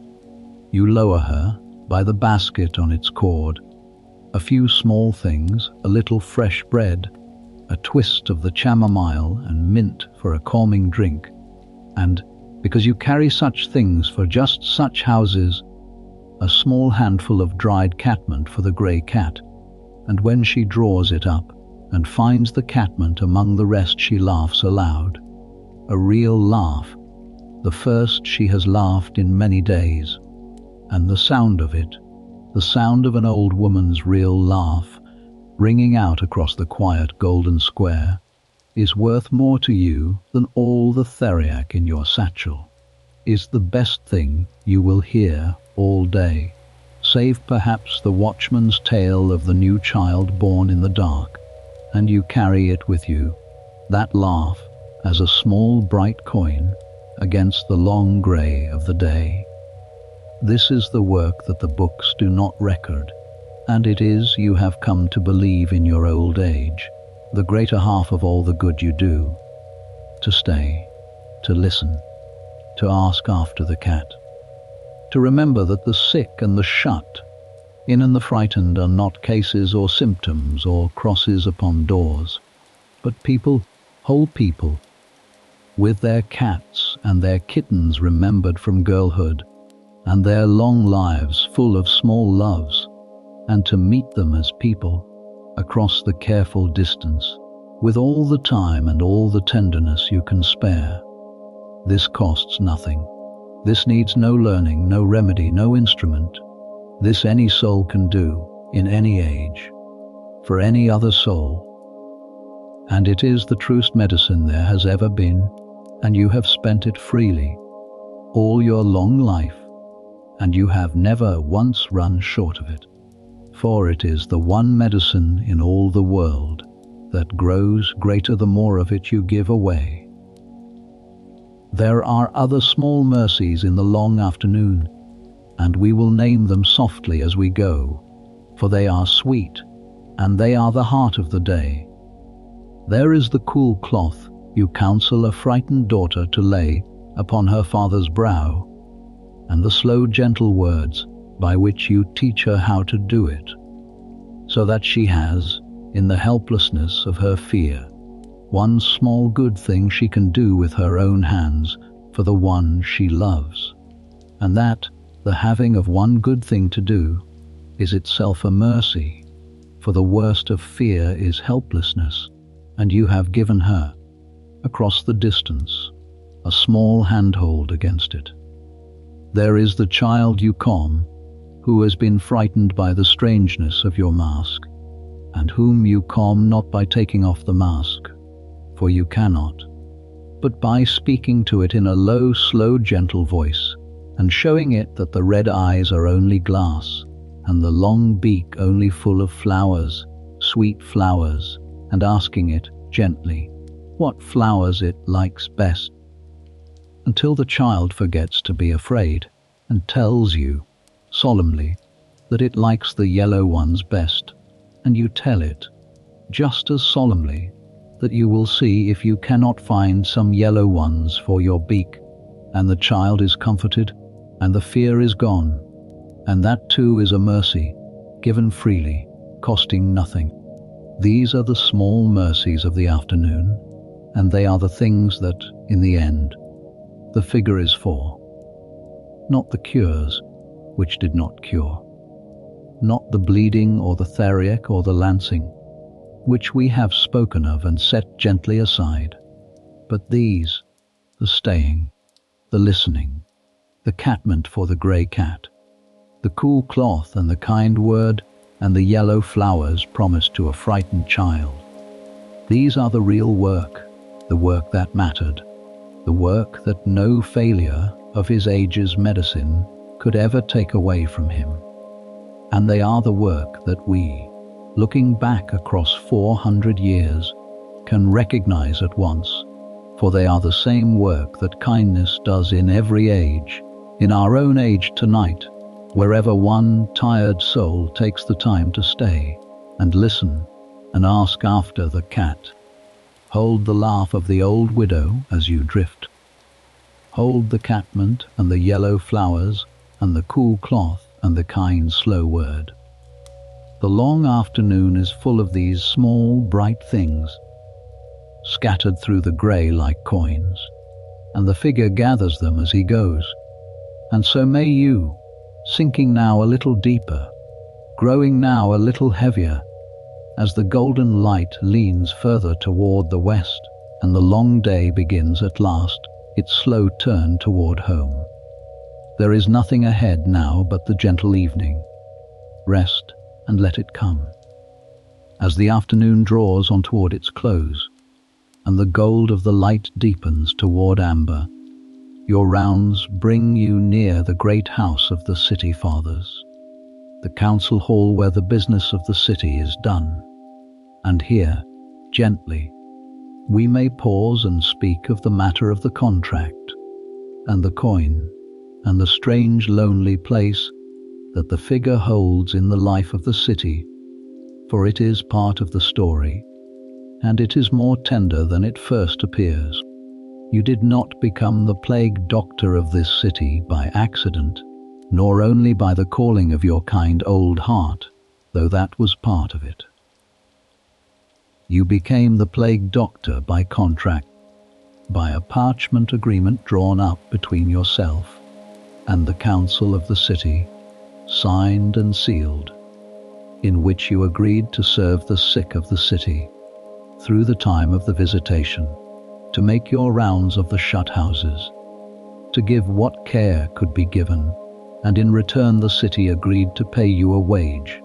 a fixed sum, month by month, for as long as you should serve, or as long as you should live, whichever should come first. This was the way of it in your age, in many cities. The ordinary physicians, the learned men who tended the wealthy in the good times, very often fled when the sickness came, fled to their country houses and the clean air beyond the walls. And who can wholly blame them, for they were men with families and fears like other men. And so the cities, left with their sick and no one to tend them, would hire a plague doctor on contract at a wage to do the work that the others had fled from. Sometimes these contract doctors were great physicians who had chosen to stay. More often, in truth, they were lesser men, young men not yet established, or old men past their prime, or men who had failed at the ordinary practice of physic, men who took the dangerous work because it was work, because it paid, because they had no better place to go. The plague doctor was, in the eyes of the city, a strange and necessary and slightly pitiable figure, paid to do the thing no one else would do, kept at arm's length even by those he served, a man apart. And you are aware of this, behind the warm red glass, and it sits upon you gently in the long quiet hours. You know that you are paid for this. You know that there is a coin at the end of the contract, and that the coin is part of why you go out each morning into the streets of the shut houses. And there are moments, in the long tiredness of the late afternoon, when that knowledge sits uneasy upon you, when you wonder whether it can truly be called mercy, the care you give if you are paid to give it. But you have made your peace with that too, across the long years, and the peace you have made is this: the coin is real, and you take it,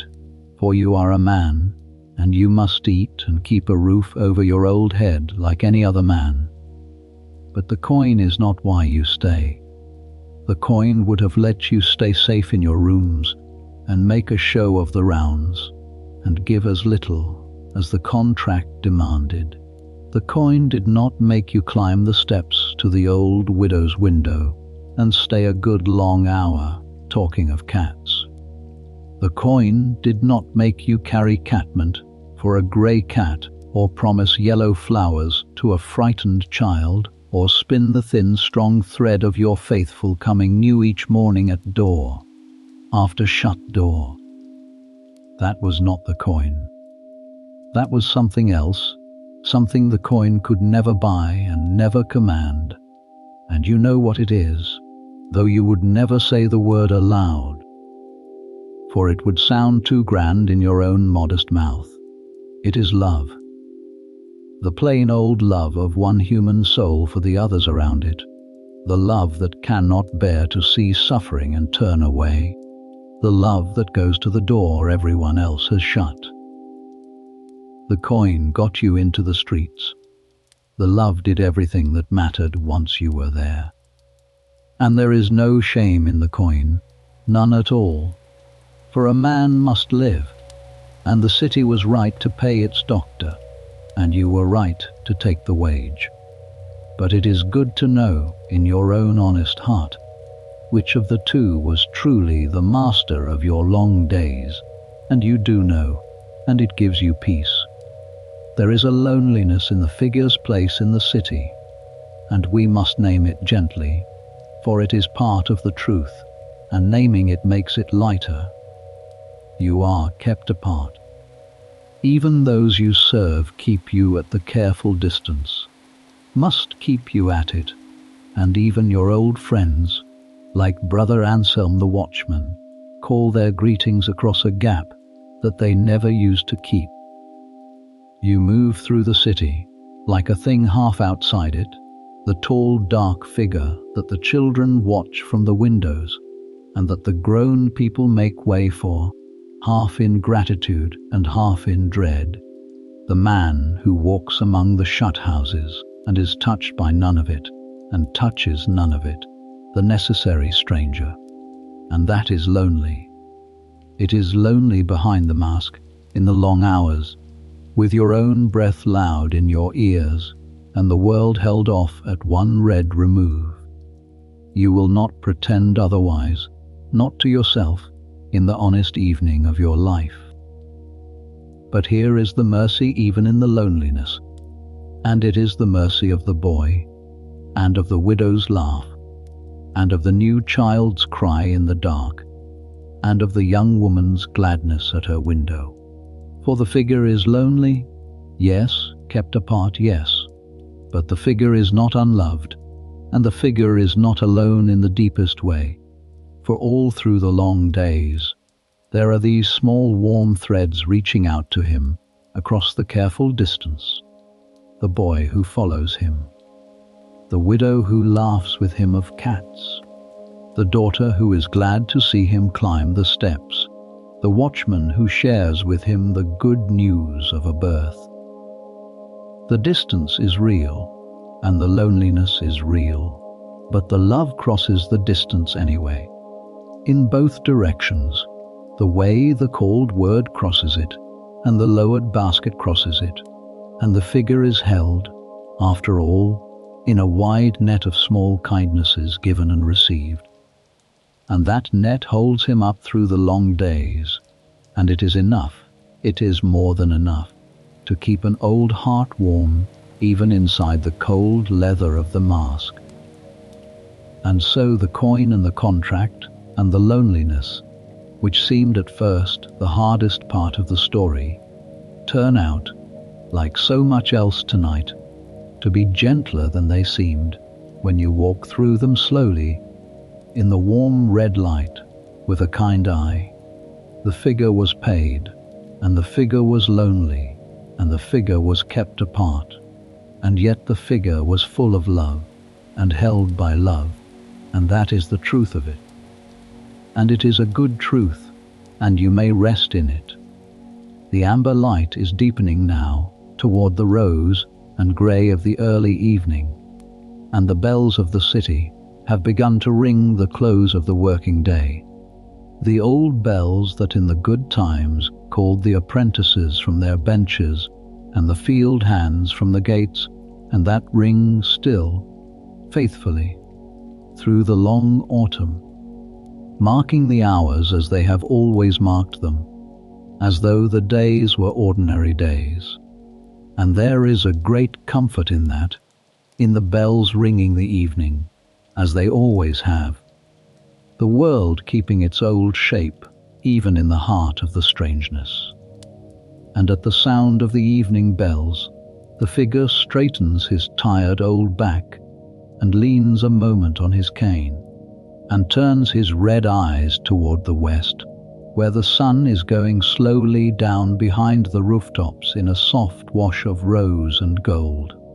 And he knows that the day's work is very nearly done, and that the long slow walk home lies ahead, and the fire, and the unmasking, and the rest. And so may you turn, now, toward your own rest. The hard part of the day is behind us, the rounds and the cures and the coin and the loneliness, all of it spoken of, all of it gentled, all of it set softly down. What lies ahead now is only the sweet slow ending of the day, the walk home through the rose and gold of the evening, the warm fire and the washing and the supper, and the long quiet night. There is nothing ahead now but homecoming and rest, and you may drift toward it, easy and unhurried, as the evening bells ring on and the soft light deepens and the figure turns at last his weary steps toward home. The walk home at the close of the day is the slowest walk of all and the sweetest, and we will take it as slowly as it deserves, for it is the gentle downward slope of the whole long day, the part where the weight begins at last to lift. The figure sets off from the last house of the rounds as the sun is going down, and the light over the city has turned to that deep soft amber that comes only at the very end of an autumn day, the light that gilds the edges of the rooftops and pours down the narrow streets in long, warm, slanting bars and pools golden in the small squares. Through the red glass, this golden evening light is deepened and warmed still further, until the whole city seems bathed in the soft red gold of a banked fire, and there is a great gentle beauty in it, a beauty that even the long sorrow of the day cannot wholly dim. And the figure walks slowly through it,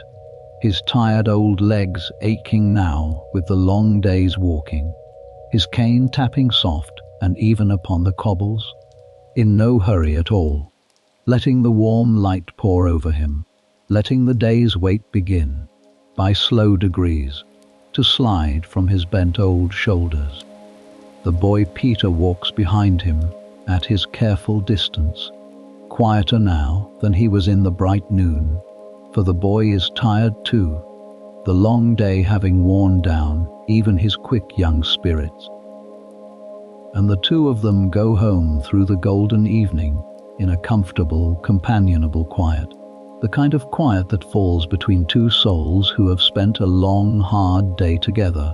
and have no more need of words. Now and then the boy says something, small and sleepy, a thing he noticed in the day, a question half-formed, and the figure answers, low and gentle, and then the quiet falls again, soft and warm, and they walk on. The city is stirring a little now, in the evening, more than it was in the bright, empty noon,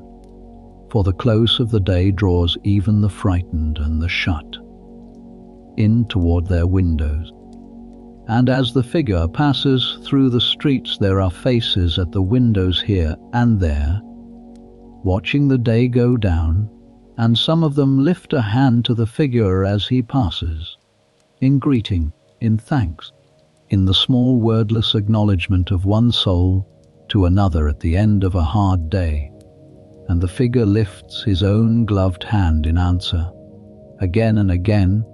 all down the long golden streets. And there is a sweetness in it, in the lifted hands at the windows, in the wordless evening greeting passing back and forth between the figure and the city. He has served all the long day. He passes, on the way home, one of the aromatic fires at a crossing, burning low now in the evening, its keeper feeding it a last armful of juniper for the night, and the sweet pine smoke rises up golden in the slanting light, and the figure pauses a moment by it, warming his tired gloved hands at its small heat, and breathing, even through the herbs of the beak, the clean sweet smell of the burning juniper, and it is a good moment, a small warm pause in the long walk home, the old figure and the low fire and the golden smoke rising into the deepening evening. He passes the small square where the watchman Anselm will soon begin his night's watch again, though Anselm is not yet there, still sleeping out the last of his daytime rest, and the figure thinks, passing it, of the new child born in the dark the night before, the strong clear cry in the deep of the night, and the thought warms him, and he carries it on with him toward home, the small stubborn fact of the new life come into the world. And at last, as the amber light begins to fade toward the soft grey, blue of the early dusk, the figure comes again to his own narrow street, the street he set out from in the cold blue dark of the morning, and it looks different now in the evening light, softer, kinder, the leaning houses gone gold and rose where the last of the sun catches their upper stories, the cobbles glowing faintly with the day's stored warmth, and the figure walks slowly up his own street toward his own door, and the boy stops at the corner, as he always does, for the boy has his own small place to sleep, a corner of a kindly baker's storeroom, that the baker gives him in exchange for the carrying of wood. And the figure turns to the boy at the corner and bids him a low, gentle good night, and tells him to sleep well and to come again in the morning. And the boy nods, sleepy and content, and goes off to his corner and his rest. And the figure watches him go a little way down the dusking street, and then turns to his own door. Here at the door, there is a small ritual, the last of the day's rituals, and it is the beginning of the unmasking, and we will take it gently, for it is the moment when the figure begins, by slow degrees, to become again the man. He does not go straight in. By long habit, by the careful practice of 40 years and the hard rule of the work, he does not carry the day's robe and mask into the clean rooms where he sleeps and eats. There is a small lean-to shed beside his door, and there he stops, and there, in the gathering dusk, by the light of a small lantern he lights with a flint, he begins to take off the costume, piece by piece, in the reverse of the order in which he put it on, slowly, carefully, with the same slow ceremony, but now the ceremony runs the other way. Now each piece taken off returns a little more of the man. First the mask. He reaches up with his gloved hands and unbuckles the long leather straps behind his head, and he draws the mask slowly forward and down and away from his face, and the cool evening air touches his bare face for the first time in many hours, and it is a strange and wonderful feeling. The simple feeling of the open air upon the skin of the face after so long behind the leather, and he breathes it in, the plain ordinary evening air, no longer sweetened by the herbs of the Beak, only the plain cool grey air of the dusking street, and it has never smelled so good, the plain air, the free air, the air upon the open face. He holds the mask a moment in his hands and looks at it. The long beak, the red eyes gone dark now in the dusk, the herbs within gone faint and tired after the long day, and he hangs it on its peg in the shed to air through the night, and the figure, without its face, is already half undone. Then the hat, hung on its peg. Then the long waxed robe, unbuttoned slowly down its long row of buttons, from the throat to the hem, and drawn off over the head and hung to air. And with the robe gone, the figure's strange tall shape collapses back toward the ordinary, and there stands only an old man in his plain wool and linen, in the small lantern, lit shed, in the gathering dark. Then the gloves, peeled slowly from the tired old hands, and the bare hands flexed in the cool air, the fingers free again, free to touch the world directly, no longer at the careful remove of the leather. Then the tall boots drawn off with some difficulty, the old man sitting on a low stool in the shed to manage them, and his stockinged feet set at last upon the ground, aching and glad to be free. And there, in the small shed, in the soft light of the lantern, the figure is gone entirely now, and only the man remains, an old tired man in his plain clothes and his stockinged feet, and he sits a moment on the low stool in the quiet, simply being a man again, after the long day of being a figure, and the relief of it. The simple animal relief of taking off the heavy strange armor at the end of the day washes through him slow and warm, the way the relief of taking off the day's clothes and sinking into a soft bed washes through you. Tonight, at the end of your own long day, he washes there in the shed, before he goes in, washes his hands and his face and his tired forearms in a basin of water with a little vinegar in it, the sharp, clean smell of the vinegar rising up, washing away, as best he can, the long day the streets, the shut houses, the rounds, so that he carries as little of it as may be into the clean quiet of his rooms. And then, washed, unmasked, unarmored, an old man again, and only an old man, he takes up the small lantern, and he opens the door of his house, and he goes in, at last, to the warmth and the quiet and the rest. And the long day of the figure is over, and the gentle evening of the man begins. Let that relief wash through you too, as you lie there in the dark. The mask is off, the robe is hung, the heavy strange armor of the whole long day is set down, every piece of it, and there is nothing left to carry, nothing left to do, nothing left but to go in to the warmth and the quiet and the rest. The figure is home, the day is done, and you too are home in your own warm bed, with your own long day set down behind you, every piece of it hung up to air, and there is nothing left for you to do either, nothing at all, but to sink down, soft and easy, into the warm and the quiet and rest.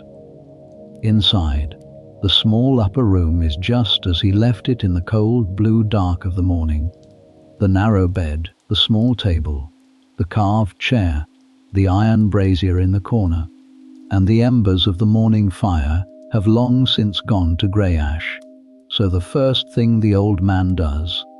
coming in, is to kneel slowly by the brazier and stir the ash and feed it fresh wood and wake the fire again. And he is glad of the warmth as it rises, glad of the soft orange glow against the dusk. And he lights a candle from the new flame and sets it upon the table. And the small room fills with its soft moving light, and the day's long grey gives over, at last, to the gentle gold of evening within doors.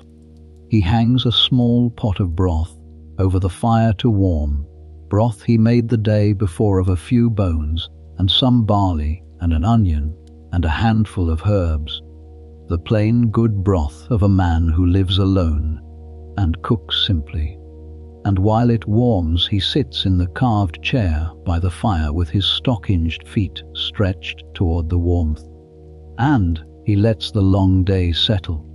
This is the hour of the day that, like the hour before the bells, belongs entirely to him. The quiet evening hour by the fire, when the work is done and the figure is hung up in the shed, and there is nothing left to do but to be, simply to be, an old man warming his feet by his own small fire at the end of a long day's work. And in this quiet hour, by the candle and the fire, the old man's mind goes back, slowly, over the day, the way an old man's mind will at the end of a day, turning over the hours, gathering them up. He thinks of the new child born in the dark, and is glad. He thinks of the young woman at her window, and the child whose fever broke, and who asked for bread, and is glad of that too, for the asking for bread is the body remembering it means to live. He thinks of the old widow and her grey cat, and the catmint, and the real laugh ringing out across the golden square, and he smiles, alone in the firelight, at the thought of it. He thinks of the boy Peter, and the 2 apples in the noon sun, and the boy's wish to be a healer one day. And his old heart is warmed and saddened both at once by the thought of it. He thinks of the cures that did not cure, the bleeding and the theriac and the rest. And a small old sorrow passes through him at that, the sorrow of the healer who longs to do more than his age can do. But it passes, for he has made his peace with it across the long years. And he knows in his honest heart that he did what could be done, with what was known, and that he did it kindly, and that the care was real even when the cures were not, and that knowing settles the sorrow gently back down. He thinks, too, of those the day could not save, and he does not turn away from the thought of them, but holds it gently in the quiet firelight and says again, now in his own warm room, the few old soft words he said under his breath in the streets, when he heard the far slow bell of the cart, the words that ask only that they be at peace, and he says them slowly and means them, and there is no terror in the thought now, here by the fire, only a deep soft sorrow that is very close to tenderness, the tenderness of a man who has spent his life among the suffering and has learned to hold even the worst of it with a kind of gentleness, because gentleness is the only way to carry it and go on. And he goes on. He has always gone on. He will go on again tomorrow. The broth is warm now, and he ladles it into a wooden bowl, and he breaks a little bread into it, and he eats it slowly by the fire. The plain good broth, and the warmth of it spreads through him, and there is great comfort in it. The simple comfort of warm food at the end of a long day. The same comfort, exactly the same. That warm food has given to tired people at the end of long days, since the very first fire was ever lit, in the very first dark. He eats slowly, and he does not hurry. And when the bowl is empty, he sets it aside, and sits a while longer by the fire, full and warm and tired, watching the small flames move, letting his mind go quiet at last, letting the day go. And here, in the quiet of the firelit room, the old man takes down from its place his worn leather book of remedies, the soft old book whose pages are like cloth from 40 years of turning. And he opens it, not to study, for he knows all that is in it, but simply to sit with it,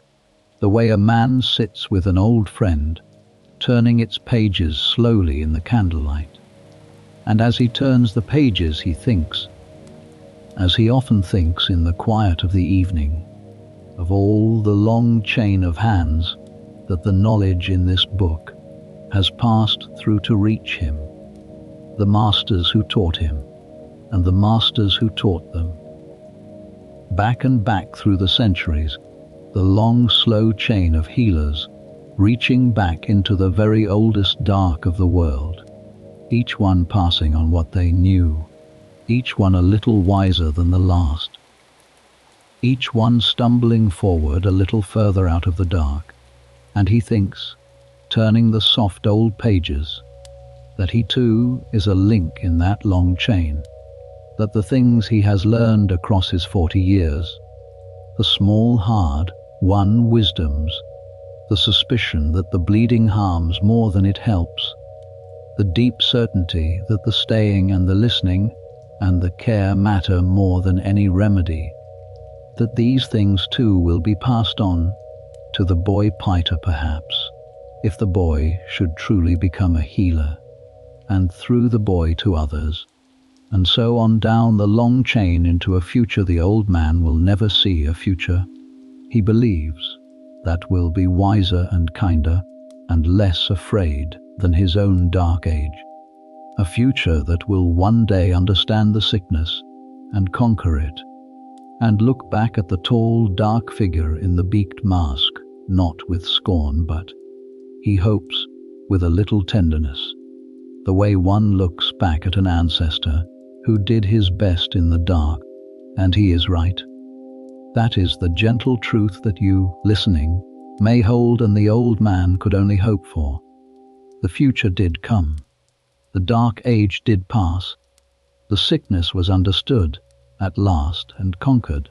and the shut houses, and the painted crosses, and the long carts in the night passed into the far grey of history, and became, in time, only a story told gently by candlelight to help tired people rest. And the tall dark figure, the plague doctor in his beaked mask, did become the thing the whole world remembers, but not as a thing of terror, in the end, not truly. For those who look at him closely and slowly, and with a kind eye, He became, in the end, a figure of strange and lonely courage, a man who went to the door that everyone else had shut, who carried roses against the dark, who stayed and listened and asked after the cat, who did what could be done with what was known, and did it kindly, and did it long. And that is how we look back at him tonight, you and I, across all the long years, with tenderness and with respect, and without 1 ounce of fear. The old man closes his book at last and sets it gently back in its place, and the fire has burned low again, and the candle has burned down, and the night has come fully now beyond the closed shutters, the deep, soft, quiet night of the autumn city. And he banks the fire for the night, the way he banked it in the morning, drawing the grey ash gently over the glowing embers so that a soft warmth will hold through the dark hours, and a few live coals will wait for the morning. And he takes the low candle to the bedside, and he draws back the heavy wool blanket of his narrow bed, and he eases his old tired body down upon it, slow and grateful, the way you ease your own tired body down at the end of your own long day. And he draws the heavy blanket up over himself, warm and soft, and his head settles into the pillow stuffed with dried lavender and dried rose, so that even now, at the very end of the day, the faint sweet ghost of a summer garden rises up around his face, the same sweetness he carried all day in the Beak, the same sweetness that will carry him down now into sleep. And so we come, gently, you and the old doctor both, to the very edge of rest, and there is nothing left of the long day now but to set it down, every last piece of it, and let it go, and sink, soft and slow, into the warm dark of sleep. Stay with him there a little while, at the warm edge of it, as the candle gutters low, and the banked fire holds its quiet glow, and the lavender breathes its sweetness up around you both, and let the day be done, truly done, and let the night come, soft and kind, and let yourself sink down toward sleep alongside him, in the warm and the quiet and the dark. For a while the old man lies there in the warm dark, on the very edge of sleep, the way you lie there now, and sleep does not quite come, the way it sometimes does not quite come at the end of a very full day, when the body is tired but the mind is still slowly turning, gathering up the hours, putting the day away. And so he lies, soft and warm beneath the heavy blanket, his eyes closed, his breath slow, and he lets his mind wander gently back through the day once more, not anxiously, not turning it over and over, but easily, the way a man wanders through a familiar garden in the cool of the evening, pausing here and there at a thing he loves, and there is no harm in it, and there is even a sweetness in it. And we may wander with him gently through a little more of the day we did not fully see, before the sleep that is surely coming finally comes. He thinks of the apothecary's shop, where he stopped in the late morning, between the houses, as he stops most mornings, to replenish his small store of remedies. It is the shop of an old friend, another old man, the apothecary, who has kept his shop through all the long autumn and refused, like the doctor, to flee. And the two of them, the doctor and the apothecary, are the last of the old guard within these walls, the last of the men who knew the city in its good days and have stayed to tend it in its bad. And there is a deep, quiet bond between them, the bond of two old soldiers who have held the line together long after the others have gone. The shop is a small, dim, wonderful place, its walls lined floor to ceiling with shelves, and the shelves crowded with hundreds of small jars and bottles and drawers and pots, each labelled in the apothecary's careful hand, and the whole shop fragrant with the deep mingled smell of 1,000 herbs and resins and oils, dried and powdered and steeped and pressed. The smell of the whole great patient art of healing gathered into one small dim fragrant room. And the doctor loves that shop, loves the smell of it, loves to stand in it a few quiet minutes among the 1,000 jars and breathe the deep fragrant air and feel himself surrounded by the long accumulated wisdom of his trade. All the herbs the long chain of healers has gathered and named and tried across the centuries, all gathered here on these crowded shelves in this small dim room. And the apothecary behind his counter weighs out the doctor's remedies on his small brass scales, slowly, carefully, talking all the while in his low, gentle voice of the day, of the news, of how it goes in the city. And the two old men take comfort in each other, the comfort of old friends who need not pretend to each other,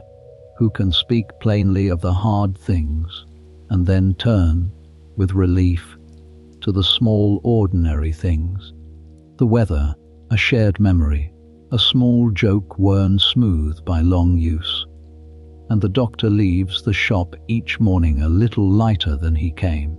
his satchel full of fresh remedies and his heart full of the small warmth of his old friend's company. And that, too, is one of the day's quiet mercies, given and received. He thinks of the great market square, which he crossed at mid-morning, the wide open square at the heart of the city, that in the good times was the loud, bright, beating heart of the whole place, crowded from dawn to dusk, with the stalls of the sellers, and the cries of the criers, and the press of the buyers, and the carts, and the beasts, and the whole loud, glorious tumble of a city at its trade. It is quiet now, the great square, near empty, the stalls mostly gone,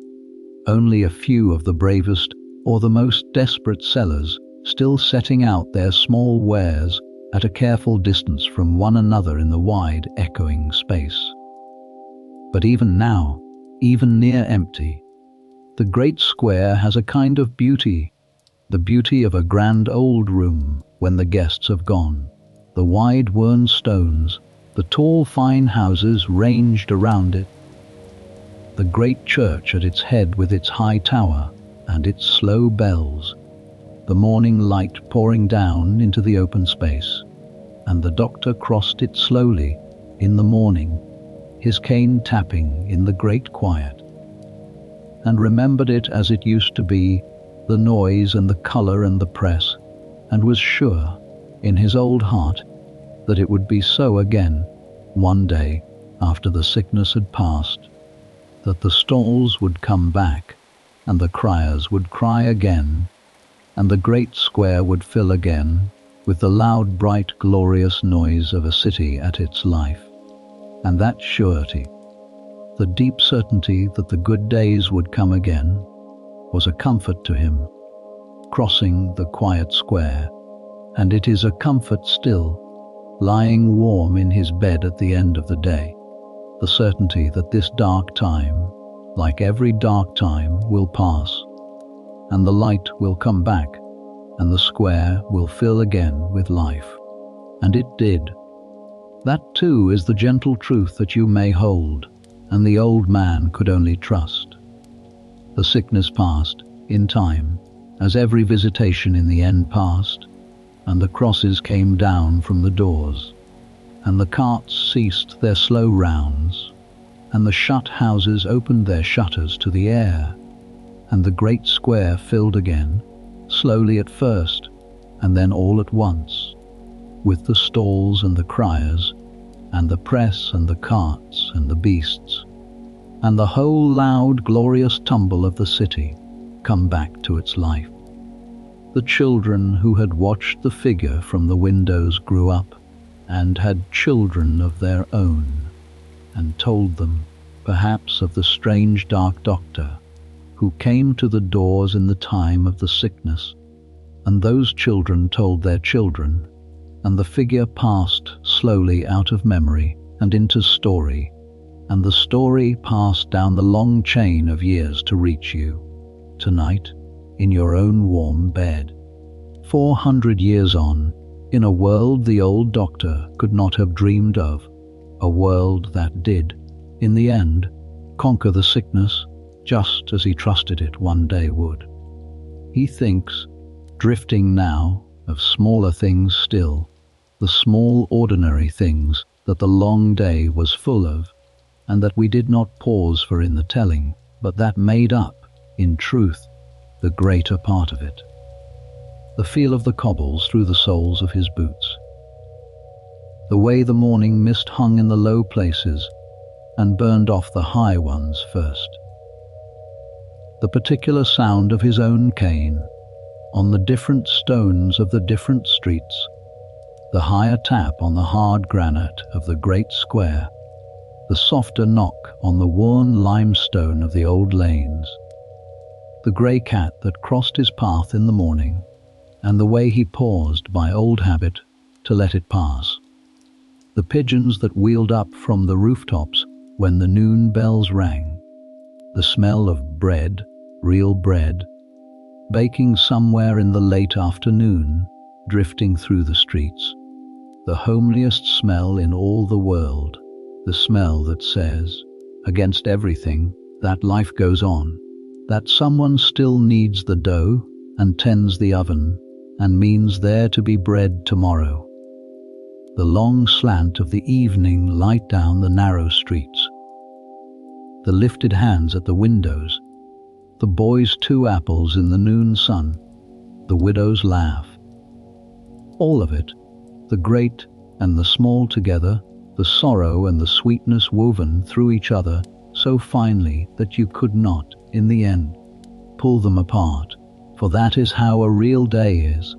in any age, in every life, the sorrow and the sweetness woven together past all separating, and the wisdom of an old life is simply to learn to hold them both, gently, at once, without flinching from the one or clinging too hard to the other. And the old man has learned that wisdom across his 40 years, and it lets him lie now, at the end of even so heavy a day, in a deep and quiet peace. And that peace is settling over him now, deeper and deeper, as the night deepens and the fire holds its low warm glow, and the lavender breathes its sweetness up around his face, and his slow thoughts are growing slower still, and softer, and beginning to come apart at their edges the way thoughts do at the very edge of sleep, no longer quite following one from the next, but drifting, loose and easy, images rising and fading, the grey cat, the golden square, the 2 apples, the lifted hands, all of it growing dim and warm and far away as the sleep he has earned rises up at last to gather him in. And you may let your own thoughts do the same, now growing slower and softer and looser at their edges, drifting loose and easy, no longer needing to follow, only drifting, only sinking down and down toward the warm dark of sleep, alongside the old doctor, in the deep quiet peace of a long day's ending. And as he drifts there at the warm edge of sleep, the old man's mind, in the gentle way of a tired mind, slips loose of this one day and wanders back among the other days, the long chain of days that have made up his strange and faithful calling. For one day in such a life is much like another, and to remember one is to remember them all, and there is comfort in the remembering, the comfort of a long life looked back upon and found, despite everything, to have been well spent. And we may wander back with him, gently, among the other days, for there is no hurry, and the night is long, and the wandering is sweet. He remembers the days of high summer, earlier in the visitation, when the heat lay heavy on the city, and the long waxed robe was a torment in the noon, and how he learned, in those days, to make his rounds in the cool of the early morning and the cool of the evening, and to rest in the shade through the worst of the heat, and how the city in summer, even shut up and frightened, was full of the small green growing things that push up between the cobbles and along the foot of the walls, the little weeds and grasses that no sickness can stop, the stubborn green life of the world going on regardless, and how he took comfort in those hard summer days from the little tuft of green grass growing in a crack at the foot of an old wall, the small green proof that life does not give up, that life pushes up through every crack it can find, in every age, in every dark. He remembers a day in the late summer when he was called to a birth for the plague doctor in a city emptied of its ordinary physicians, becomes the doctor for everything, not the sickness alone. And a child chose to come into the world in the middle of the visitation, in a house not yet touched by the sickness, and the doctor came and put off, for those few hours, the long beak and the red glass. For there is no helping a birth from the careful distance, and washed his hands well, and helped the child into the world with his own bare hands. And it was a long and difficult birth, and a near thing for a while. But it came right in the end, and the child cried out strong and clear, and the mother wept with joy. And the doctor held the new child a moment in his own old bare hands, the small warm new life, the small fierce stubborn proof of life, going on even in the heart of the dying time. And he remembers that as one of the very best hours of the whole long autumn, the warm new weight of the child in his bare hands, the strong clear cry, the mother's joyful weeping, the figure set aside for an hour, and the man, the bare-handed man, doing the oldest and best work of his whole trade, the helping of a new life into the world. He remembers the children, the well children of the shut houses, the children who could not go out to play in the streets and the squares as children should, who pressed their small faces to the windows and watched the empty world go by, and how he learned, across the long autumn, small ways to bring them a little brightness across the careful distance, a small carved wooden top he would set spinning on the cobbles below a window for a watching child to see, a riddle called up through the open shutter, a small bright stone found in the street and left in the lowered basket among the bread and the herbs, a promise, always kept, to come again tomorrow and to bring a new riddle, and how the children came to watch for him, the tall dark figure who was not, to them, a thing of terror at all, but the bringer of the spinning top, and the riddle, and the bright stone, the one strange visitor who came each day to the windows of the shut and lonely houses, and how their small faces would brighten at his coming, and how that brightening, the small light coming into a child's shut, in face at the coming of the figure, was one of the things that kept him going out, morning after morning, into the long grey days. He remembers the nights when he was called out in the dark, for the sickness keeps no hours, and there were nights when a knock would come at his door in the deep of the dark,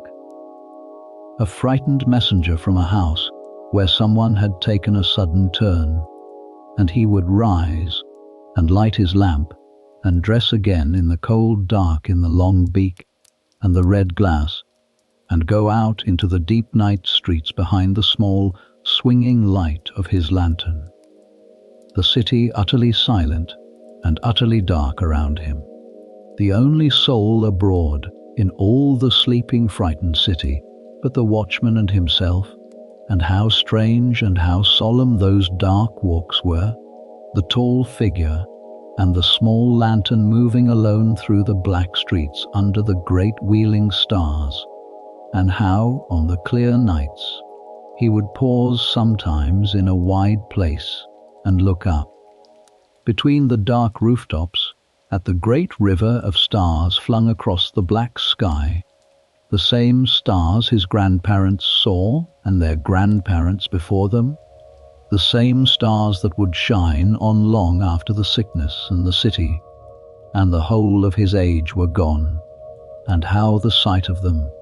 the great calm wheeling stars, far above all the small sorrows of the city, gave him a strange, deep peace, a sense of his own small trouble held within something vast and old and calm, and he would draw a slow breath of the sweet herbs in the beak and take up his lantern again, and go on to the house where he was needed, comforted somehow by the great calm indifferent stars. He remembers the rain, the long grey autumn rains that came in the latter part of the visitation, and how the rounds went on through the rain, the waxed robe shedding the water dripping from the wide brim of the black hat, and from the tip of the long beak, the cobbles running with rain, the gutters gurgling, and how the rain, dreary as it was, washed the streets clean, washed away the long accumulated grime of the dying summer, and how the city, after a long rain, smelled fresh and clean and new, the good clean smell of wet stone and wet earth, and how that clean washed smell after the rain was one of the small good things of the latter days, the world being rinsed and made new again, ready, he felt sure, for the better days that must surely come. And he remembers drifting now the long slow accumulation of all the small faithful acts that made up the days, the climbing and the calling and the listening, the lowered baskets and the lifted hands, the spinning tops and the riddles and the bright stones, the broth carried to the hungry and the cool words carried to the frightened, and the catmint carried to the grey cat, all of it, the long slow patient accumulation of small mercies, day after day after day, through the spring and the summer and the long autumn of the visitation, and how it added up, in the end, to something he could be at peace with, a long faithful season of doing what could be done, kindly, for the people of his city, and how that peace, the deep quiet peace of a hard duty faithfully kept, is worth more in the final reckoning of a life than all the gold and all the ease in the world. And that peace lies over him now, deep and warm, as he drifts at the edge of sleep, and it may lie over you too, the same deep, quiet peace, the peace of a day's work done and a duty kept and a kindness given. For you too have done what could be done today, in your own life, with your own day, and you too may set it down now and rest in the peace of it, and let the long warm dark of sleep rise up gently to gather you in. There is no hurry. The night is long and kind, and there is nothing left to do, nothing at all, but to drift and to sink and to rest. There is one more thing the old man's drifting mind returns to before sleep takes him, and it is the figure itself, the strange dark figure he becomes each morning, and what it has meant to him across the long years to put it on. And we may rest with that thought a while gently, for it is the heart of the whole strange matter, and it is kinder, in the end, than you might at first suppose. You might think, looking at the figure from the outside, that it would be a terrible thing to wear, the long beak and the red eyes and the dark robe, a costume of dread, a thing that set a man apart and marked him as the harbinger of the worst of times. And there is some truth in that, and we have not hidden it tonight. The loneliness of the figure, the way it kept him apart even from those he loved, the small dread it could strike into a frightened child before the child learned that the beak was only full of flowers. But there is another truth, an inward truth,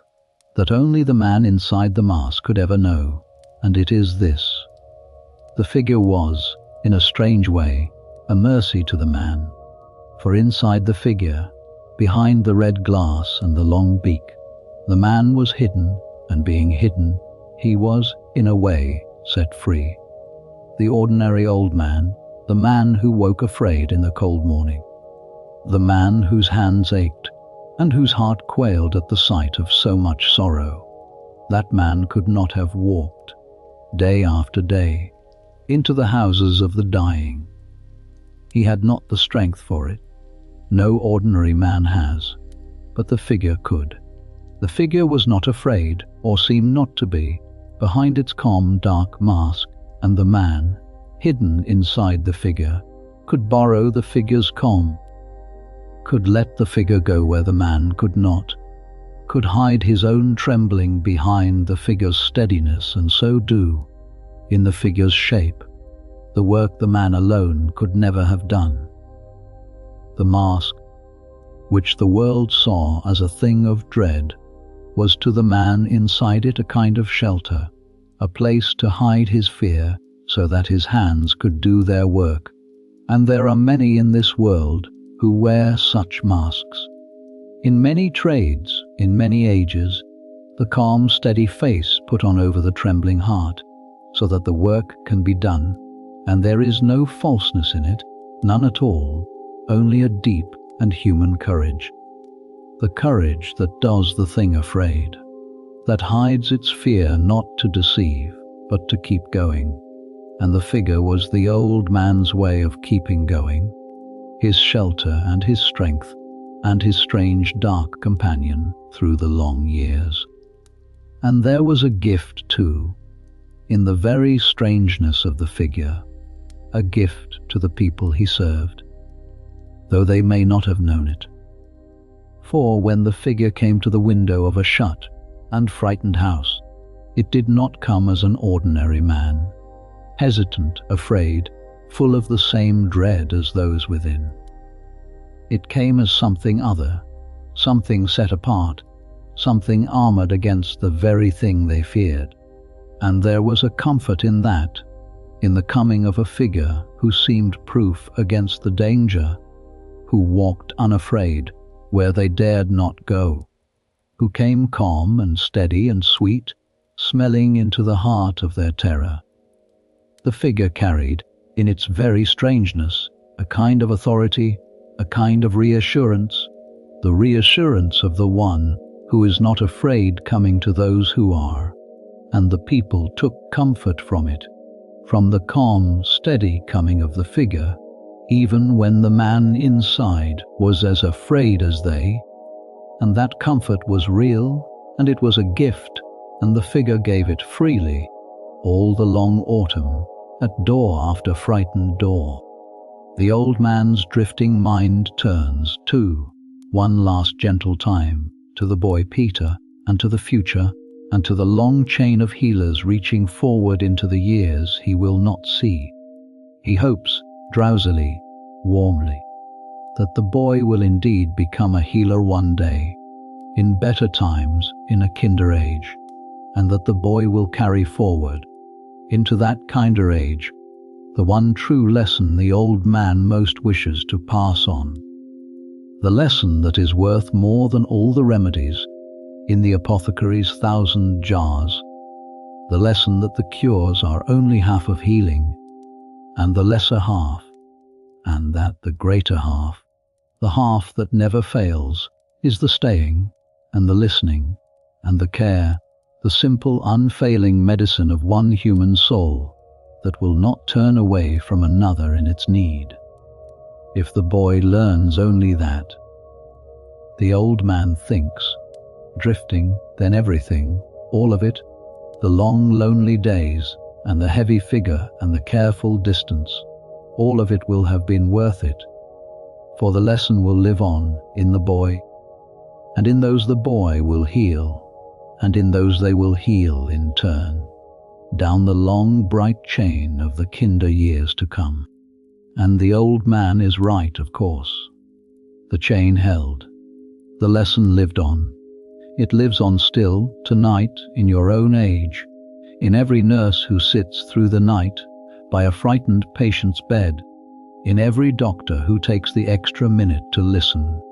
in every soul who comes to the door that others have shut and stays, and asks how it goes, and asks after the cat. The old plague doctor in his beaked mask is the great-great-grandfather down the long chain of years of every kindness that has ever been done at a sick bed since, and the lesson he most wished to pass on did pass on, and is passing on still, and will go on passing on, down the long bright chain, long after you and I are gone, just as it came down to him from all the kind hands that went before. That is the great quiet comfort at the very heart of this strange story, and it is the thought I would most like to leave with you as you sink toward sleep. Kindness is the one medicine that never fails, and it is passed down, hand to hand, soul to soul, across all the long ages of the world, an unbroken chain, and you are a link in it, and so was the old doctor, and so is everyone who has ever stayed, and listened, and cared, and the chain holds, and the chain will always hold, as long as there are tired, kind hands willing to reach out to one another in the dark. The fire has burned very low now, only a soft red glow among the grey ash, and the candle has guttered and gone out, and the room is dark and warm and quiet, and the night is deep beyond the closed shutters, the deep still middle of the night when all the city sleeps, the sick and the well and the frightened and the brave all sleeping together under the same dark sky, held in the same kind dark, and the old man lies in his narrow bed, deep in the warm dark, his thoughts gone soft and loose, and drifting now past all holding, the figure and the boy and the chain, and the stars all dissolving gently into the warm dark of the sleep that is rising up at last to take him, the deep and dreamless and well-earned sleep of an old man at the end of a long and faithful day. And you are nearly there too, now, at the warm edge of that same deep sleep, your own thoughts gone soft and loose and drifting, your own long day dissolving gently into the warm dark, and there is nothing left to do, nothing at all, nothing in all the world, but to let go and to sink, and to follow the old doctor down, down into the deep warm kind dark of sleep, where there is nothing but rest, and nothing but peace, and nothing but the quiet holding of the long kind night. But sleep, when one is very tired and very old, can be a slow soft tide, coming in not all at once, but in long gentle waves, drawing close and then easing back, and in one of those easing back moments the old man's mind floats up once more, near the surface, and lingers a while longer among the day, and there is no trouble in it, only the easy floating of a tired mind on a warm tide, and we may float there with him, gently, a little longer, among a few more of the small good things the long day held, before the tide draws us both down for good. He floats back to the eastern quarter of the city, the quarter of the weavers and the dyers, where he made part of his afternoon rounds, the old quarter of narrow crooked lanes and tall leaning houses, where the great vats of the dyers had stood cold and quiet all the long autumn, the bright blues and reds and yellows that once ran in the gutters on dying days long since faded, and how he had gone from house to house in those crooked lanes, and how, in one of them, an old weaver shut up with his family had called down to the doctor not for any ailment at all, but simply to show him, with great pride, a length of fine cloth he had woven through the long shut days, a beautiful thing, a length of deep blue wool worked through with a fine thread of gold, woven slowly, inch by inch, through all the long frightened hours, because, the old weaver said, a man must do something with his hands, a man must make something, even shut up in the dark of the visitation. Especially then, and the doctor had stood in the lane below the window and admired the cloth, truly admired it, the deep blue and the fine gold thread, and had praised the old weaver's work, and the old weaver had been glad, deeply glad, glad past the small thing it seemed, for he had made something beautiful in the heart of the dying time, and someone had seen it and praised it, and that, the making of a beautiful thing against the dark, and the having of it seen, is one of the deepest needs of the human heart,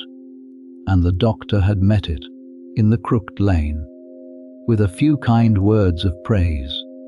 and it cost him nothing, and it meant the world. He floats back to the southern quarter, down by the river, where the air was always cooler and damper, and smelled of the green water, and the wet stone of the old quay, and how the great river had flowed on through the whole long visitation, just as it always flowed, broad and slow and brown and indifferent, carrying its slow barges, reflecting its slow sky. Utterly unchanged by all the sorrow of the city it flowed through, and how the doctor had found a strange deep comfort on his rounds through the river quarter, in the great indifferent flowing of the river, the way he found comfort in the great indifferent wheeling of the stars, the sense of the small sorrows of the city held within the vast slow patient flowing of the world. The river that had flowed here long before the city was built, and would flow here long after it was dust, the river that did not know and did not care that there was a sickness in the streets, and how that indifference, which might have seemed cruel, was in truth a comfort, the comfort of the small held within the vast, the troubled moment held within the long patient flowing of all time. He floats back to a single small encounter in the late afternoon in a quiet lane, where he had come upon a man not sick, simply an ordinary man, sitting alone on his own doorstep in the slant of the evening sun, just sitting, his hands open and empty in his lap, looking at nothing, and the doctor had stopped and asked him gently how he did, and the man had said, after a while, that he did not know that he was not sick, and his family was not sick, and they had food enough, and yet he could not name what was wrong with him. Only that the long shut grey weight of the time had settled into him somehow, that he could not seem to lift his hands to anything, that the days all ran together grey and heavy, and the doctor had understood, for he had seen it often in the long autumn, the heaviness that is not a sickness of the body, but a sickness of the spirit, the grey weight that the long fear and the long shutness lay upon even the well, and he had sat, the doctor, on a low wall across the lane, a careful distance from the man on his doorstep, and they had talked a while, in the slant of the evening sun, of small ordinary things, and the doctor had counselled him, gently, in small simple things, to rise each morning at the same hour and wash and dress though there was nowhere to go, to make some small task for his hands each day and do it, to step out his door each evening into the air and look at the sky a while, small simple anchors against the grey drift of the days. And the man had listened and nodded slowly, and something had eased a little in his slumped shoulders, and the doctor had risen at last and gone on. And as he went he had looked back once and seen the man still sitting on his doorstep, but sitting up a little straighter now, looking up now at the evening sky, and the doctor had carried that with him too. The small easing in the slumped shoulders, the man looking up at the sky, for the healing of the heavy spirit is as real a healing as any, and as needed, and the doctor had given it across the lane, in the slant of the evening sun, freely, for nothing, because it was needed, and that is what he was for. These are the small things the long day was made of, and the long autumn, and the long faithful life, the praised cloth and the indifferent river, and the man on the doorstep, and the easing of the slumped shoulders, 1,000 small things, 10,000, none of them grand, none of them the stuff of the great books, all of them small and quiet and easily overlooked,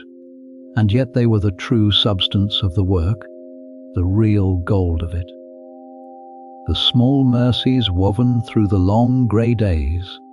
like the fine gold thread woven through the old weaver's deep blue cloth, and they are the things the old man is glad of, floating now at the surface of his sleep, the things that make him able to say to himself, in the deep honest privacy of his own tired heart, that the long life was well spent, that the long hard calling was worth the keeping, that he would, if he had it all to do again, do it all again the same way, the climbing and the calling and the staying and the listening, all of it the same kind way again. And with that thought, that deep settled gladness, that piece of a life looked back upon and found good, the tide of sleep comes in once more, slow and warm and full, and this time it does not ease back.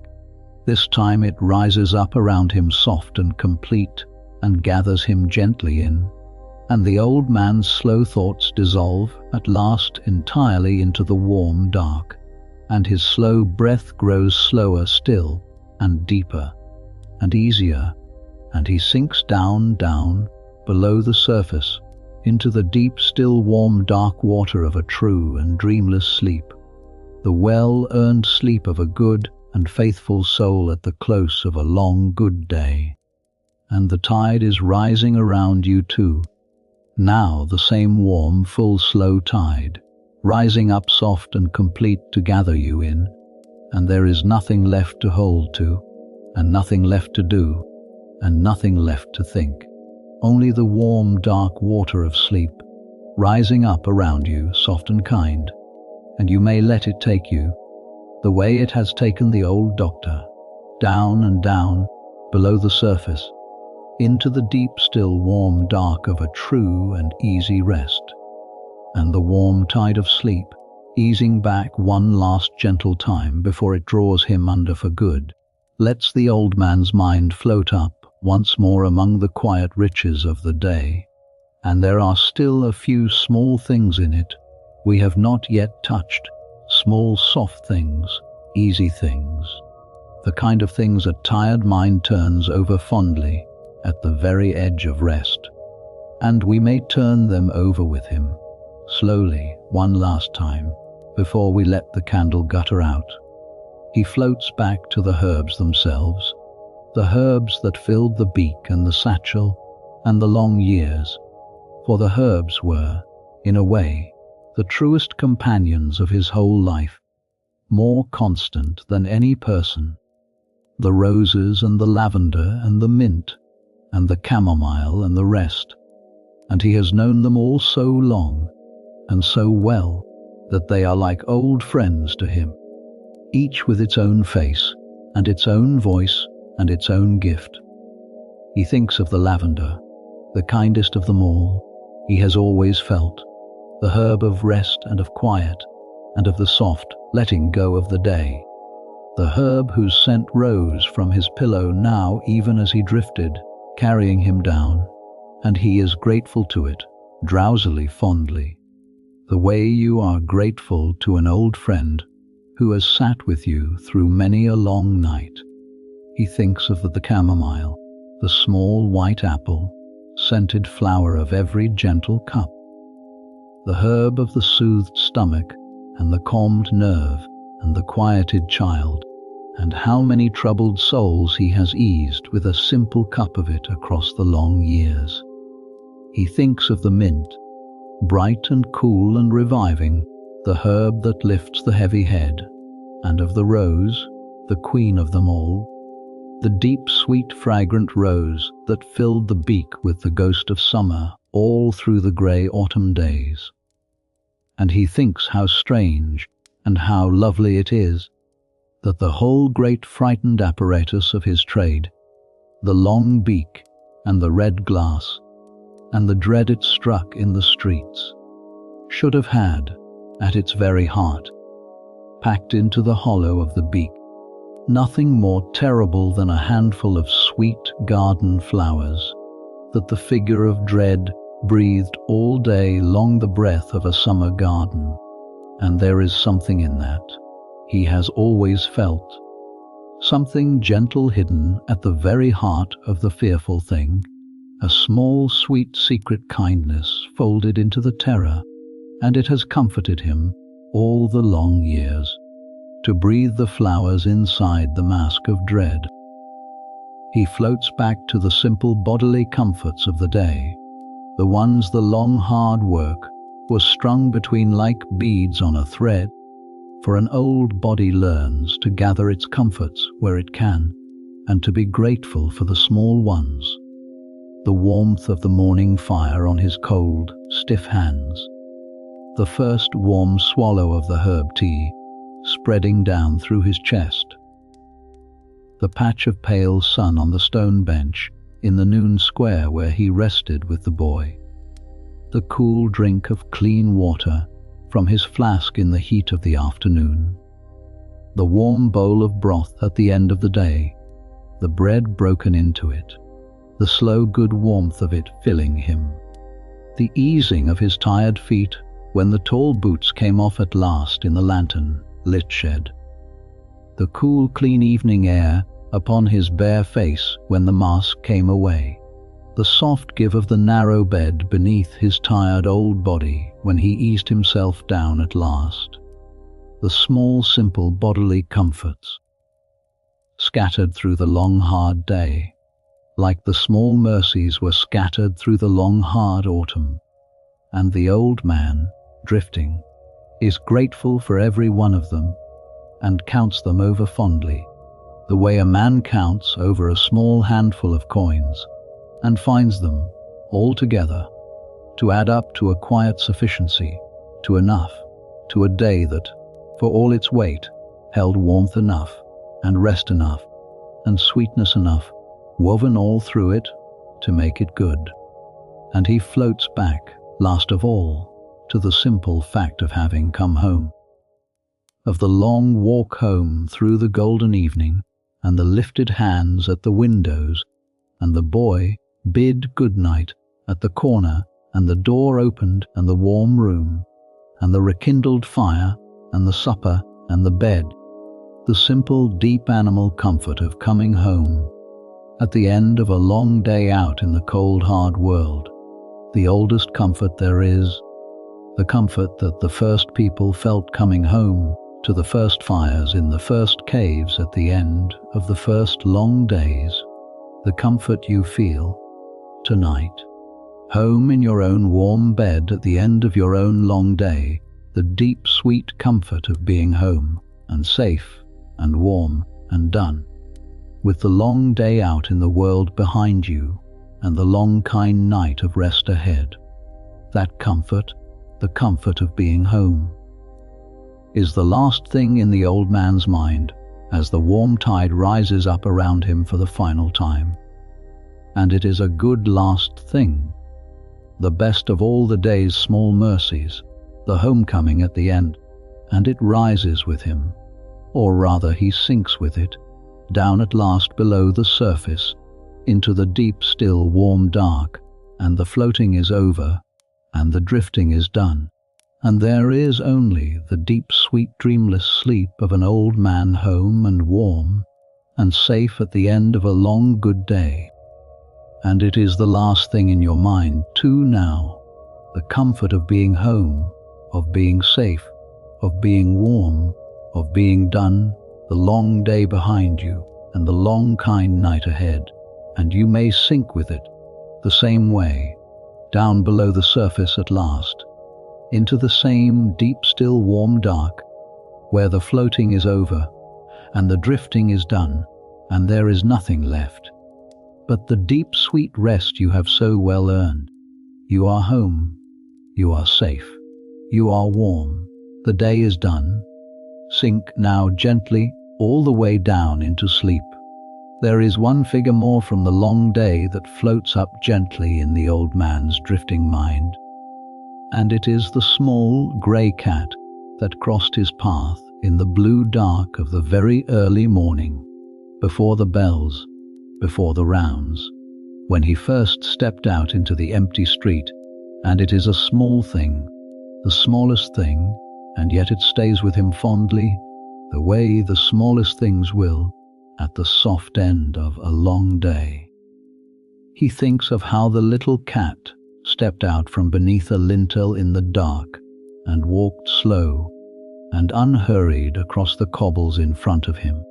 pausing once to look up at the tall, dark figure with the calm, unbothered gaze that cats keep for all the troubles of the human world, and how he stopped by old habit and let it pass, and how the cat went on its own quiet way down the dark street about its own quiet business, untroubled by the sickness, untroubled by the figure, untroubled by anything at all. A small, warm, living creature going calmly about its night in the heart of the frightened, sleeping city. And there was a comfort in it, the small, calm cat in the dark. The same comfort he took from the river and the stars, the comfort of the ordinary world going calmly on beneath and beyond and around all the human trouble, the cat still walking the dark streets, the dove still wheeling above the squares, the green grass still pushing up between the cobbles, the great patient unbothered life of the world going quietly on. And it is a true comfort, and a deep one, and the old man holds it now, fondly drifting, the small grey cat in the blue dark, the calm unbothered gaze, and is glad of it. And he thinks, last of all, very dimly now, very softly, of the simple turning of the day itself,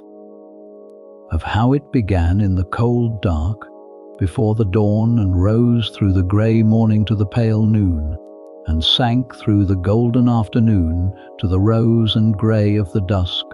and on into the deep, warm dark of the night, the great, slow, patient turning of the one day, the same turning that every day makes, the same turning that this very day has made for you. The cold, dark morning, and the working light, and the long afternoon, and the softening evening, and the warm, dark night, the great wheel of the day turning slow and sure and faithful, as it has turned every day since the first day, and will turn every day until the last. And how there is a deep comfort in that turning too, in the great, sure, faithful turning of the days, each one rising from the dark and returning to the dark, each one a small whole life of its own, begun and lived and ended and laid down to rest. And how the laying down of the day, the willing letting go of it at the end into the warm dark of the night, is the last and gentlest art that a long life teaches, the art of letting the day be done, of opening the tired hands and letting it go, all of it, the good and the hard together, into the kind dark, and trusting that the morning, the new day, the next turn of the great slow wheel, will come, as it always comes, in its own good time, without any holding or hurrying or help from you at all. The old doctor learned that art, across his long, faithful life, the art of letting the day go, and he practices it now, one last time, drifting, opening his tired old hands in the warm dark, and letting the long day go, all of it, gently, completely, into the kind night, and with the letting go the last of his waking dissolves, and he is gone, down into the deep, sweet, dreamless dark, asleep at last, and at peace. And you may practice that same gentle art now, the last and best art of the long day, the art of letting it go. Open your tired hands in the warm dark, and let the day go, all of it, the good and the hard together, gently, completely, into the kind night. You need not hold any of it. You need not carry any of it into the morning. The morning will bring its own day, in its own good time, and you need do nothing at all to make it come. There is only this, now, the warm dark, and the slow, easy breath, and the great sure, faithful turning of the days, carrying you gently from this one into the next. And all you need do, all you need ever do, at the end of any day, is open your hands and let it go and rest. And so the old doctor sleeps, deep and easy, in his narrow bed, in the warm dark room, in the heart of the sleeping city, and the long day is done. And while he sleeps, the city sleeps around him, and the night goes on its slow, quiet way toward the morning, and we may keep watch over it a little while, you and I, gently, as the watchman Anselm keeps his slow watch in the dark streets below, before we too let go and follow the old doctor down into rest. The night sounds of the sleeping city are soft and few. There is the slow far tolling of the hours from the church towers, the deep round bronze voices marking the passing of the dark. 2 strokes and then a long silence, 3 strokes and then a long silence, the slow patient counting out of the night. There is the soft footfall of the watchman on his rounds, and the low call he gives at each corner, the old call of the watch, that all is well, that the hour is such and such, that the people may sleep on in peace. The same call the watchman of that city had given for hundreds of years, the comforting call in the dark that says someone is awake and watching while you sleep. Someone is keeping the long vigil so that you need not. You may let go. You may rest. All is well. There is the small swing and creak of the watchman's lantern as he walks, and the soft pool of its light moving slow along the dark streets, and the great quiet dark all around it, the dark of the sleeping houses, the dark of the closed shutters, the dark of the narrow lanes and the wide square, and the great church and the broad slow river flowing on unseen in the dark beyond the walls. And above it all, on the clear nights, the great wheeling river of the stars, flung bright and cold and calm across the black sky, turning slow above the sleeping city, as they have turned above every sleeping city since the very first. The same stars the old doctor paused to look at on his dark errands, the same stars that shine, tonight, 400 years on, above the place where you are lying now, the very same stars, unchanged, calm, patient, turning slow above your own roof as you drift toward your own sleep. The great old quiet stars that have watched over the sleep of all the tired good people of all the long ages of the world, and that watch over yours, tonight, as faithfully as they watched over the old doctors in his narrow bed 400 years ago. There is something I want you to feel gently in the keeping of this night watch, and it is this. The old doctor sleeps, safe and warm, and you are safe and warm, and the long span of years between you, the 400 turnings of the seasons, the whole vast gulf of time that separates his strange dark age from your own kind night. All of it grows thin and soft, and almost nothing in the deep quiet of the sleeping dark. For sleep is the same in every age, rest is the same in every age. The laying down of the long day's weight and the sinking into the warm dark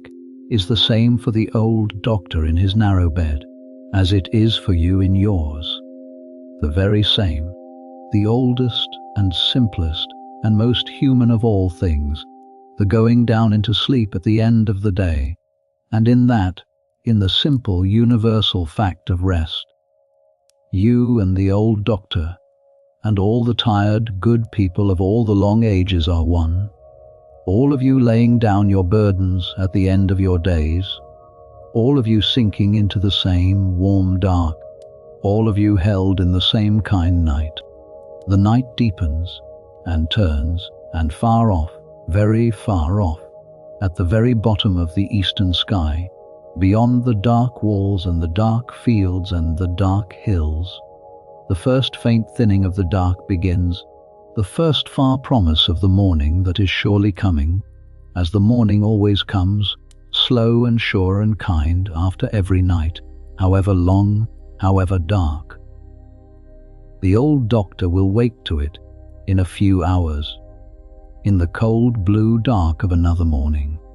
and he will lie still a while and not hurry, and warm his old hands at the small fire, and drink his warm herb tea, and dress again, slowly, in the long beak and the red glass,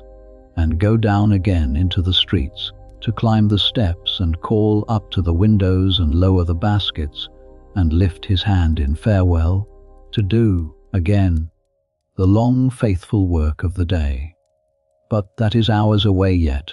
and need not trouble his sleep, or yours.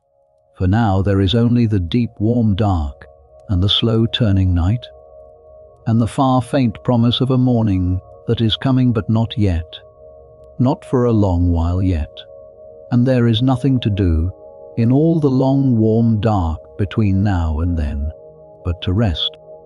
And the visitation did pass in the end, as I have told you, and the morning did come, not just the next morning, but the great morning, the morning of the whole city, when the sickness loosed its grip at last, and drew slowly away, as every visitation in the end drew away, and the crosses came down from the doors,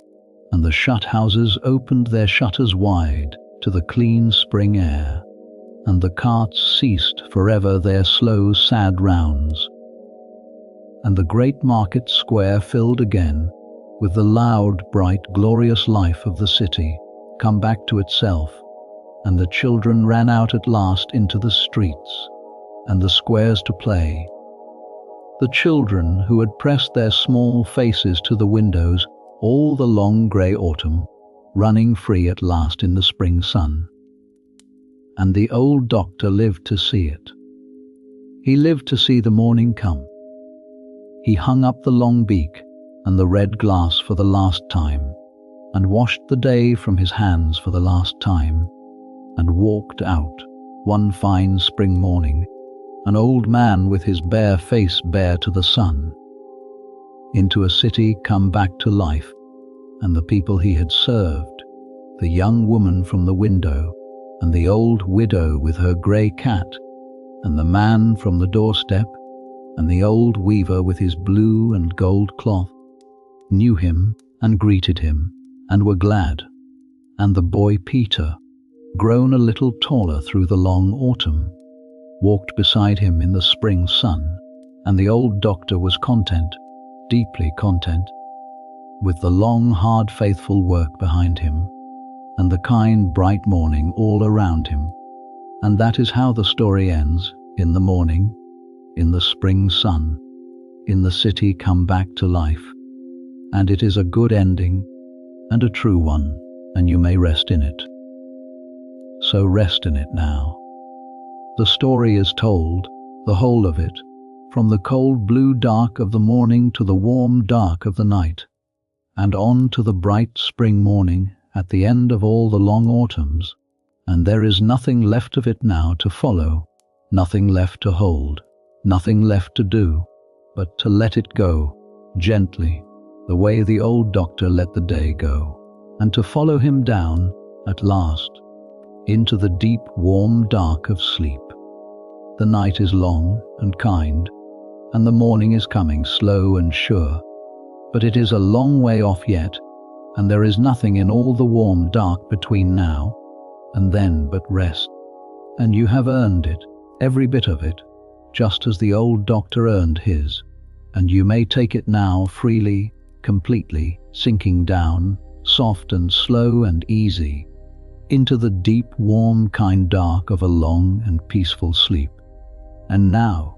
before we let the candle of the story burn all the way down, let us come back, gently, from the old dark city and the long, gone autumn,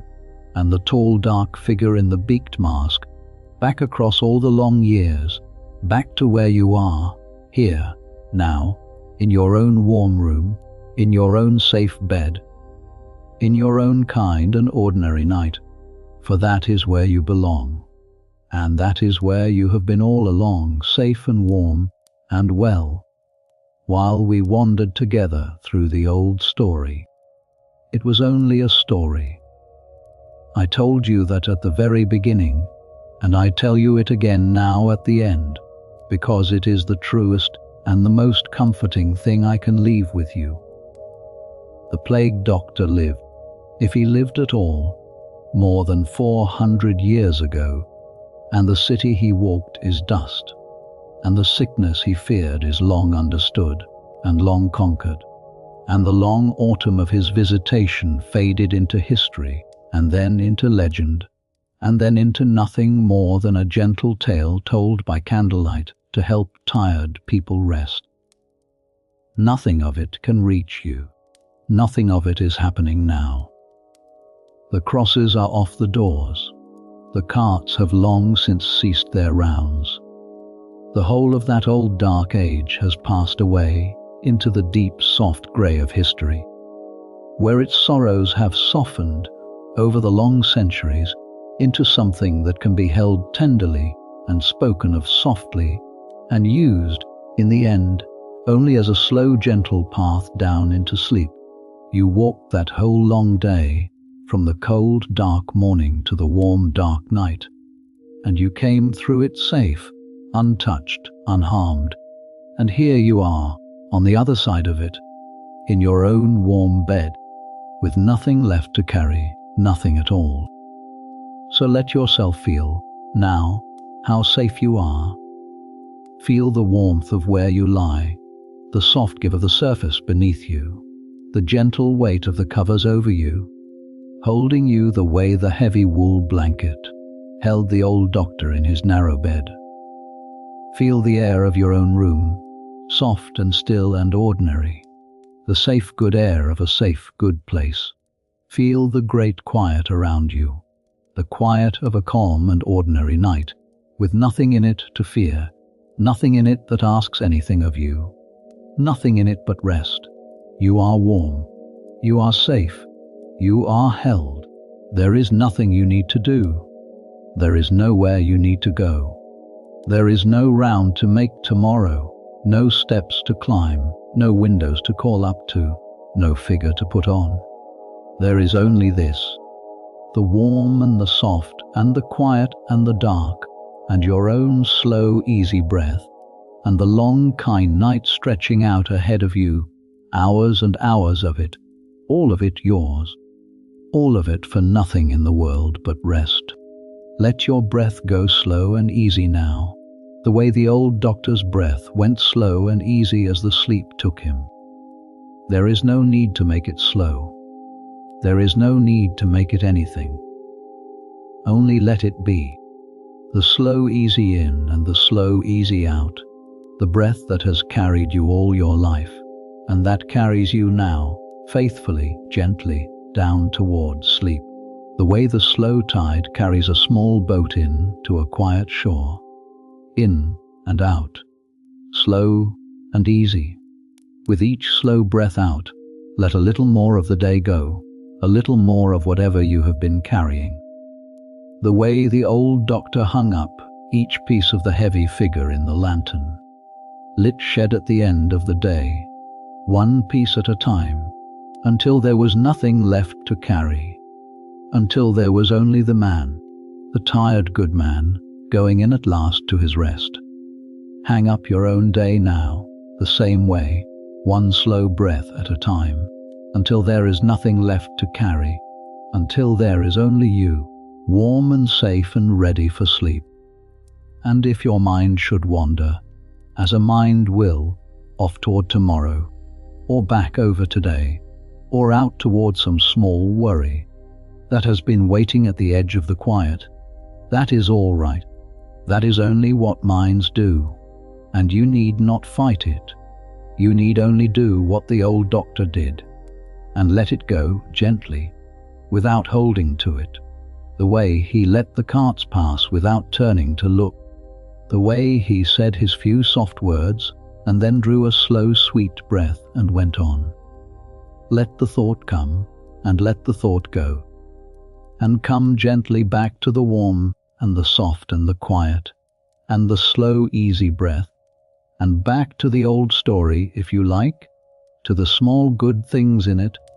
the sweetness in the beak, the warm red light through the glass, the spinning top set going below a child's window, the catmint for the grey cat, the old widow's real laugh ringing out across the golden square, the new child's strong clear cry in the dark, all the small kind things, and rest there among the small kind things, and let them carry you down. For that is the last and best thing I want to leave with you tonight, the thing under all the rest, the thing the whole long story was finally about. The world is full of kindness, even in its darkest ages, even in its most frightened times, even in the heart of the worst of what can come to people. The world is full of kindness, full of tired good souls who go to the door that others have shut, who stay and listen and care, who carry roses against the dark and catmint for the grey cat, and a few kind words for the man alone on his doorstep in the slant of the evening sun. The plague doctor was one of them, in his strange dark age,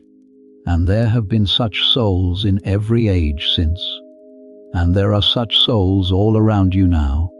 in your own age, in your own night, more of them than you know,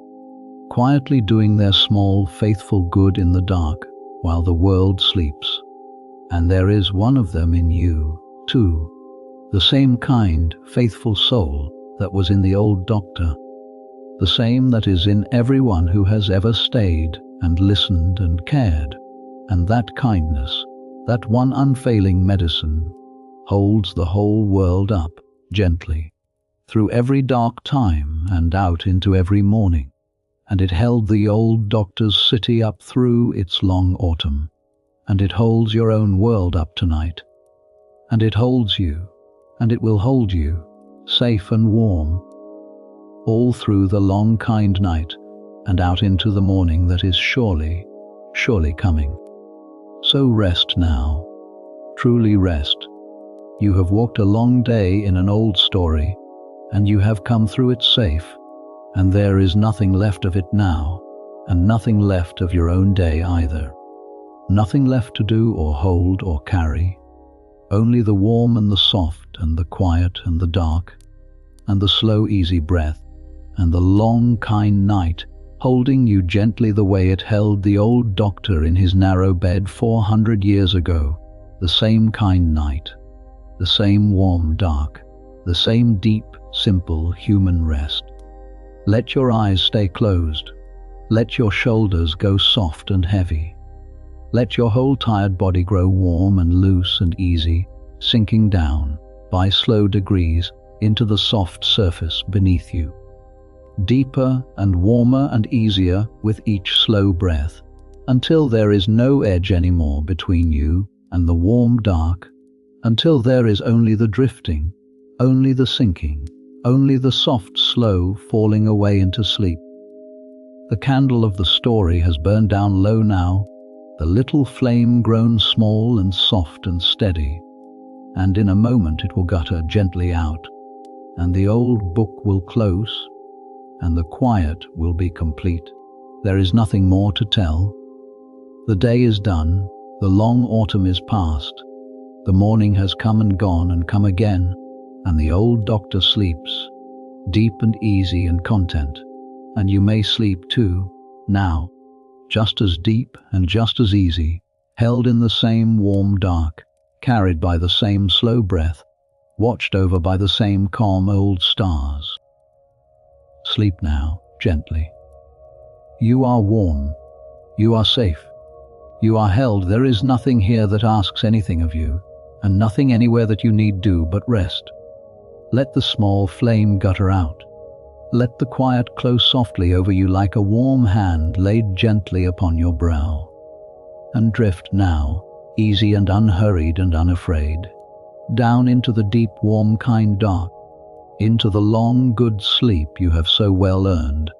while the old stars turn slow above your roof, and the long night keeps its faithful watch, and the morning,